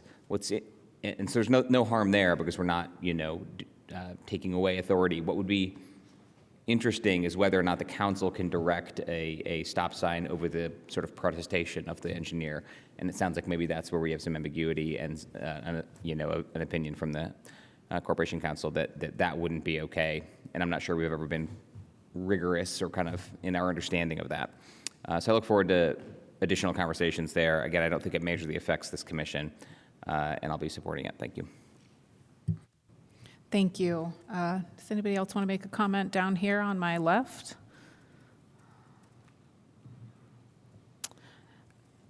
Okay, I'll go ahead and make a comment then.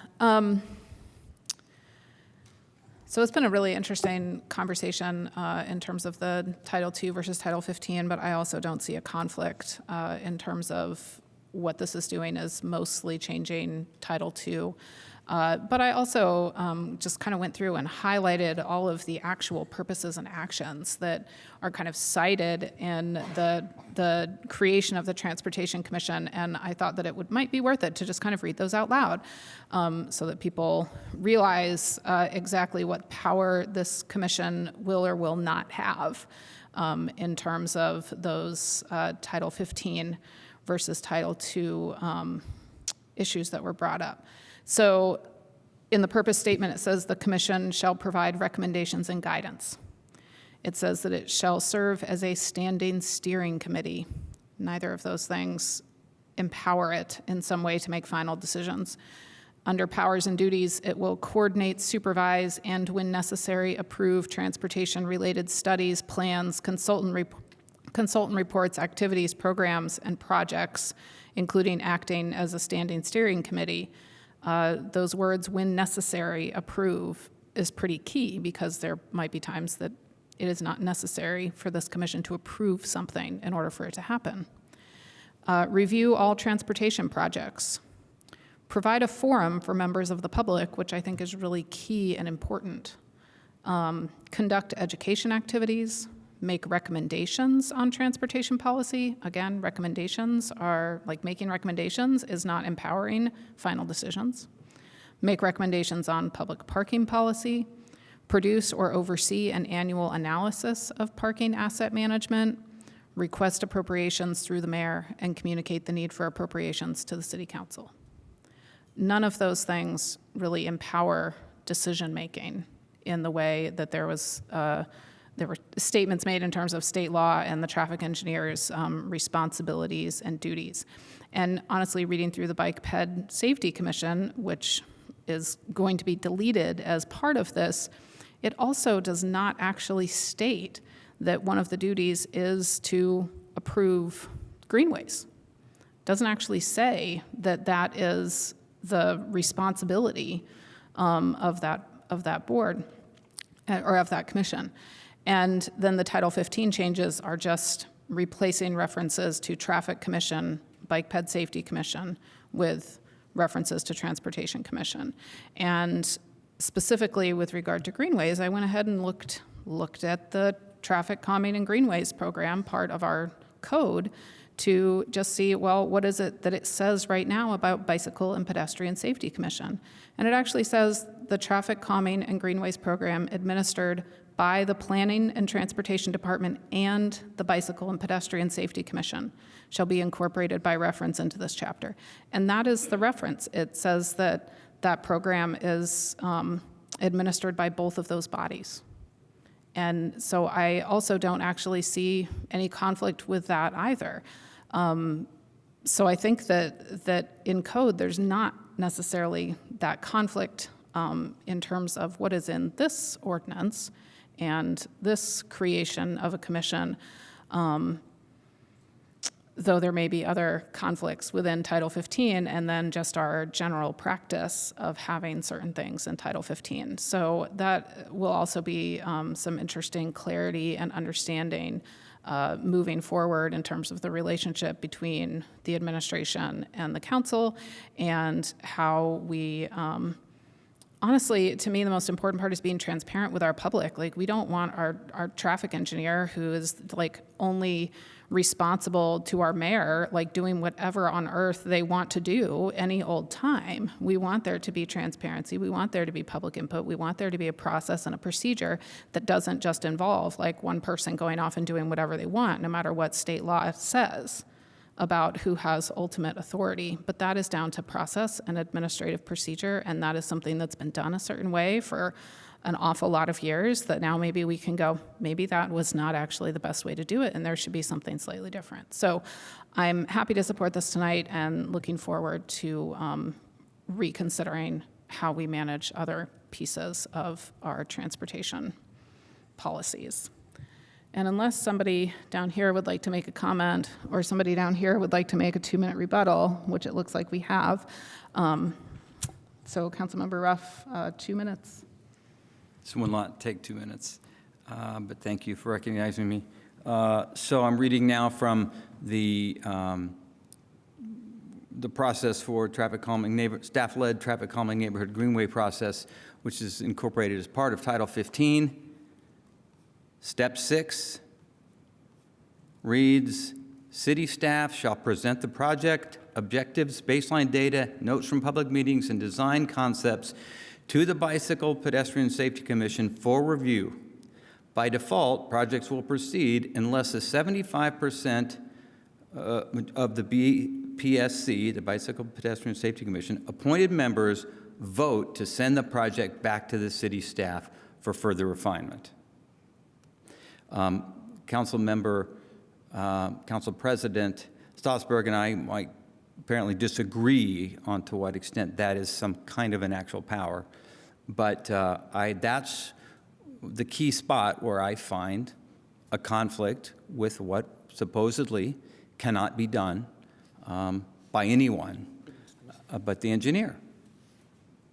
By default, projects will proceed unless the 75% of the BPSC appointed members vote to send the project back to the city staff. Right? That's more than just to me, that's more than just a recommendation.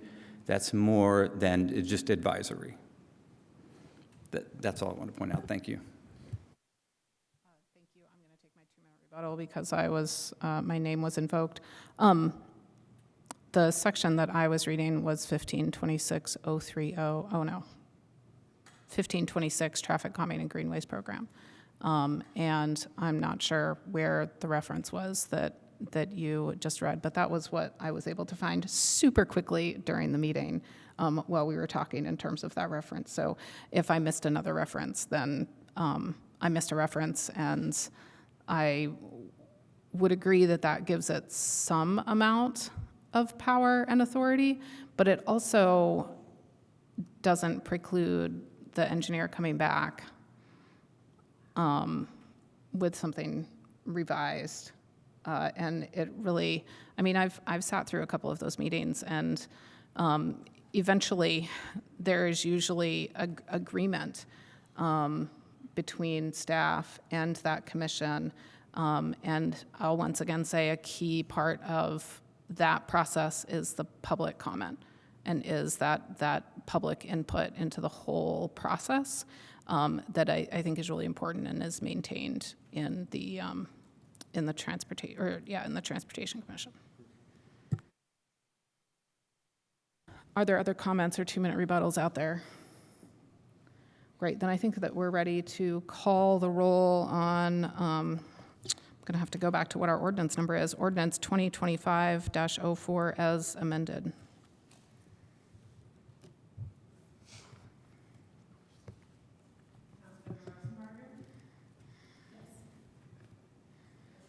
Yes.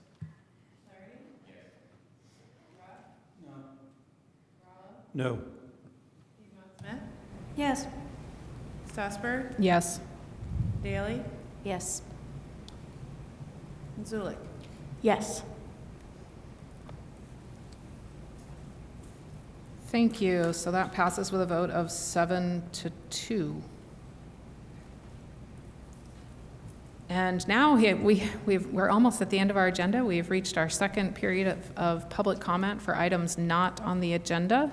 If you are out there and would like to make a comment on something not on the agenda, thank you, by the way, to all of the staff who are now wandering out of the room. I appreciate your time and your attention this evening. So our second period of public comment, you will have 3 minutes. Please state your name for the record, and we'll start here in chambers. Good evening again, Christopher Murphy from the Greater Bloomington Chamber of Commerce. A couple of the items earlier, a couple hours ago, that sort of dealt with housing incentives that I think call for a work session or deliberation meeting on what those are and what those should be. I think bringing in partners from hand, bringing in some of the developers and kind of getting a real grasp of it. I think we heard from Mr. Wenzel at the Summit PUD on affordable housing, and that subsidy is then spread over units, and sort of still understanding that. The difference between affordable and workforce, and just kind of getting a real sense of where we and as a community want to go. The second thing is sort of what's the legislative role is another one that I think deserves its own sort of deliberation or work session within what the council should or should not be doing. It seems sometimes we're getting into the weeds. I was going to use the term overreach tonight, but I thought that was tone deaf, so I'm not going to use it. Because we've seen where I think it's been really beneficial. I think it was last year with Public Works example, questioning and moving some funds around in a personnel matter that I think took 2 meetings. But it was very good example of excellent legislative oversight. So sort of looking on what this body's role is, which I think has been called into question, I don't know how many times tonight. So just a couple things here as we wrap things up. Thank you for your time. Appreciate it. Thank you. Do we have anybody online who wishes to make a comment? If you're online and want to make a comment, you can use the reactions tab to raise your hand, or you can send a chat to the meeting host. We do have one other person in chambers right now. Please state your name for the record, and you'll have 3 minutes. Steve Olin. I just wanted to take this opportunity to thank the people who served on the Parking Commission. David Wolf-Bender, Jim Blickensdorf, David DeBeeke, Donna Disk, Christopher Emge, who's here in chambers tonight, Adrian Evans-Fernandez, Tracy Gates, Faith Hawkins, Sabina Ion, Jennifer Jenkins, Mary Jane LeMay, Mark Need, Mary Jo Shaughnessy, Jack Waninger, and Celeste Wolfinger, including current citizen members Eben Binder, Jordan Davis, Ben Dalton, Jackson Murphy, and Katie Yoder, and city staff including Councilmember Flaherty, Michelle Wall, the Parking Services Director, former Assistant Planning Director Josh Desmond, and former Parking Director Scott Robinson. Thank you. Thank you, and thank you to all of those volunteers over the years who have done that. Is there anybody on Zoom who has raised their hand or sent a chat? No. Okay, thank you. Anybody else in chambers? Wonderful. Thank you. I don't think that we have any notes on council schedule. We have a special deliberation session next week. Does anybody else have any comments on schedule upcoming? All right, and I also want to note, council members, do not run away. We need to take the yearly photo. We are all present. I gave y'all a warning, so do not run away. Consolidate to the center. Thank you very much. We are adjourned.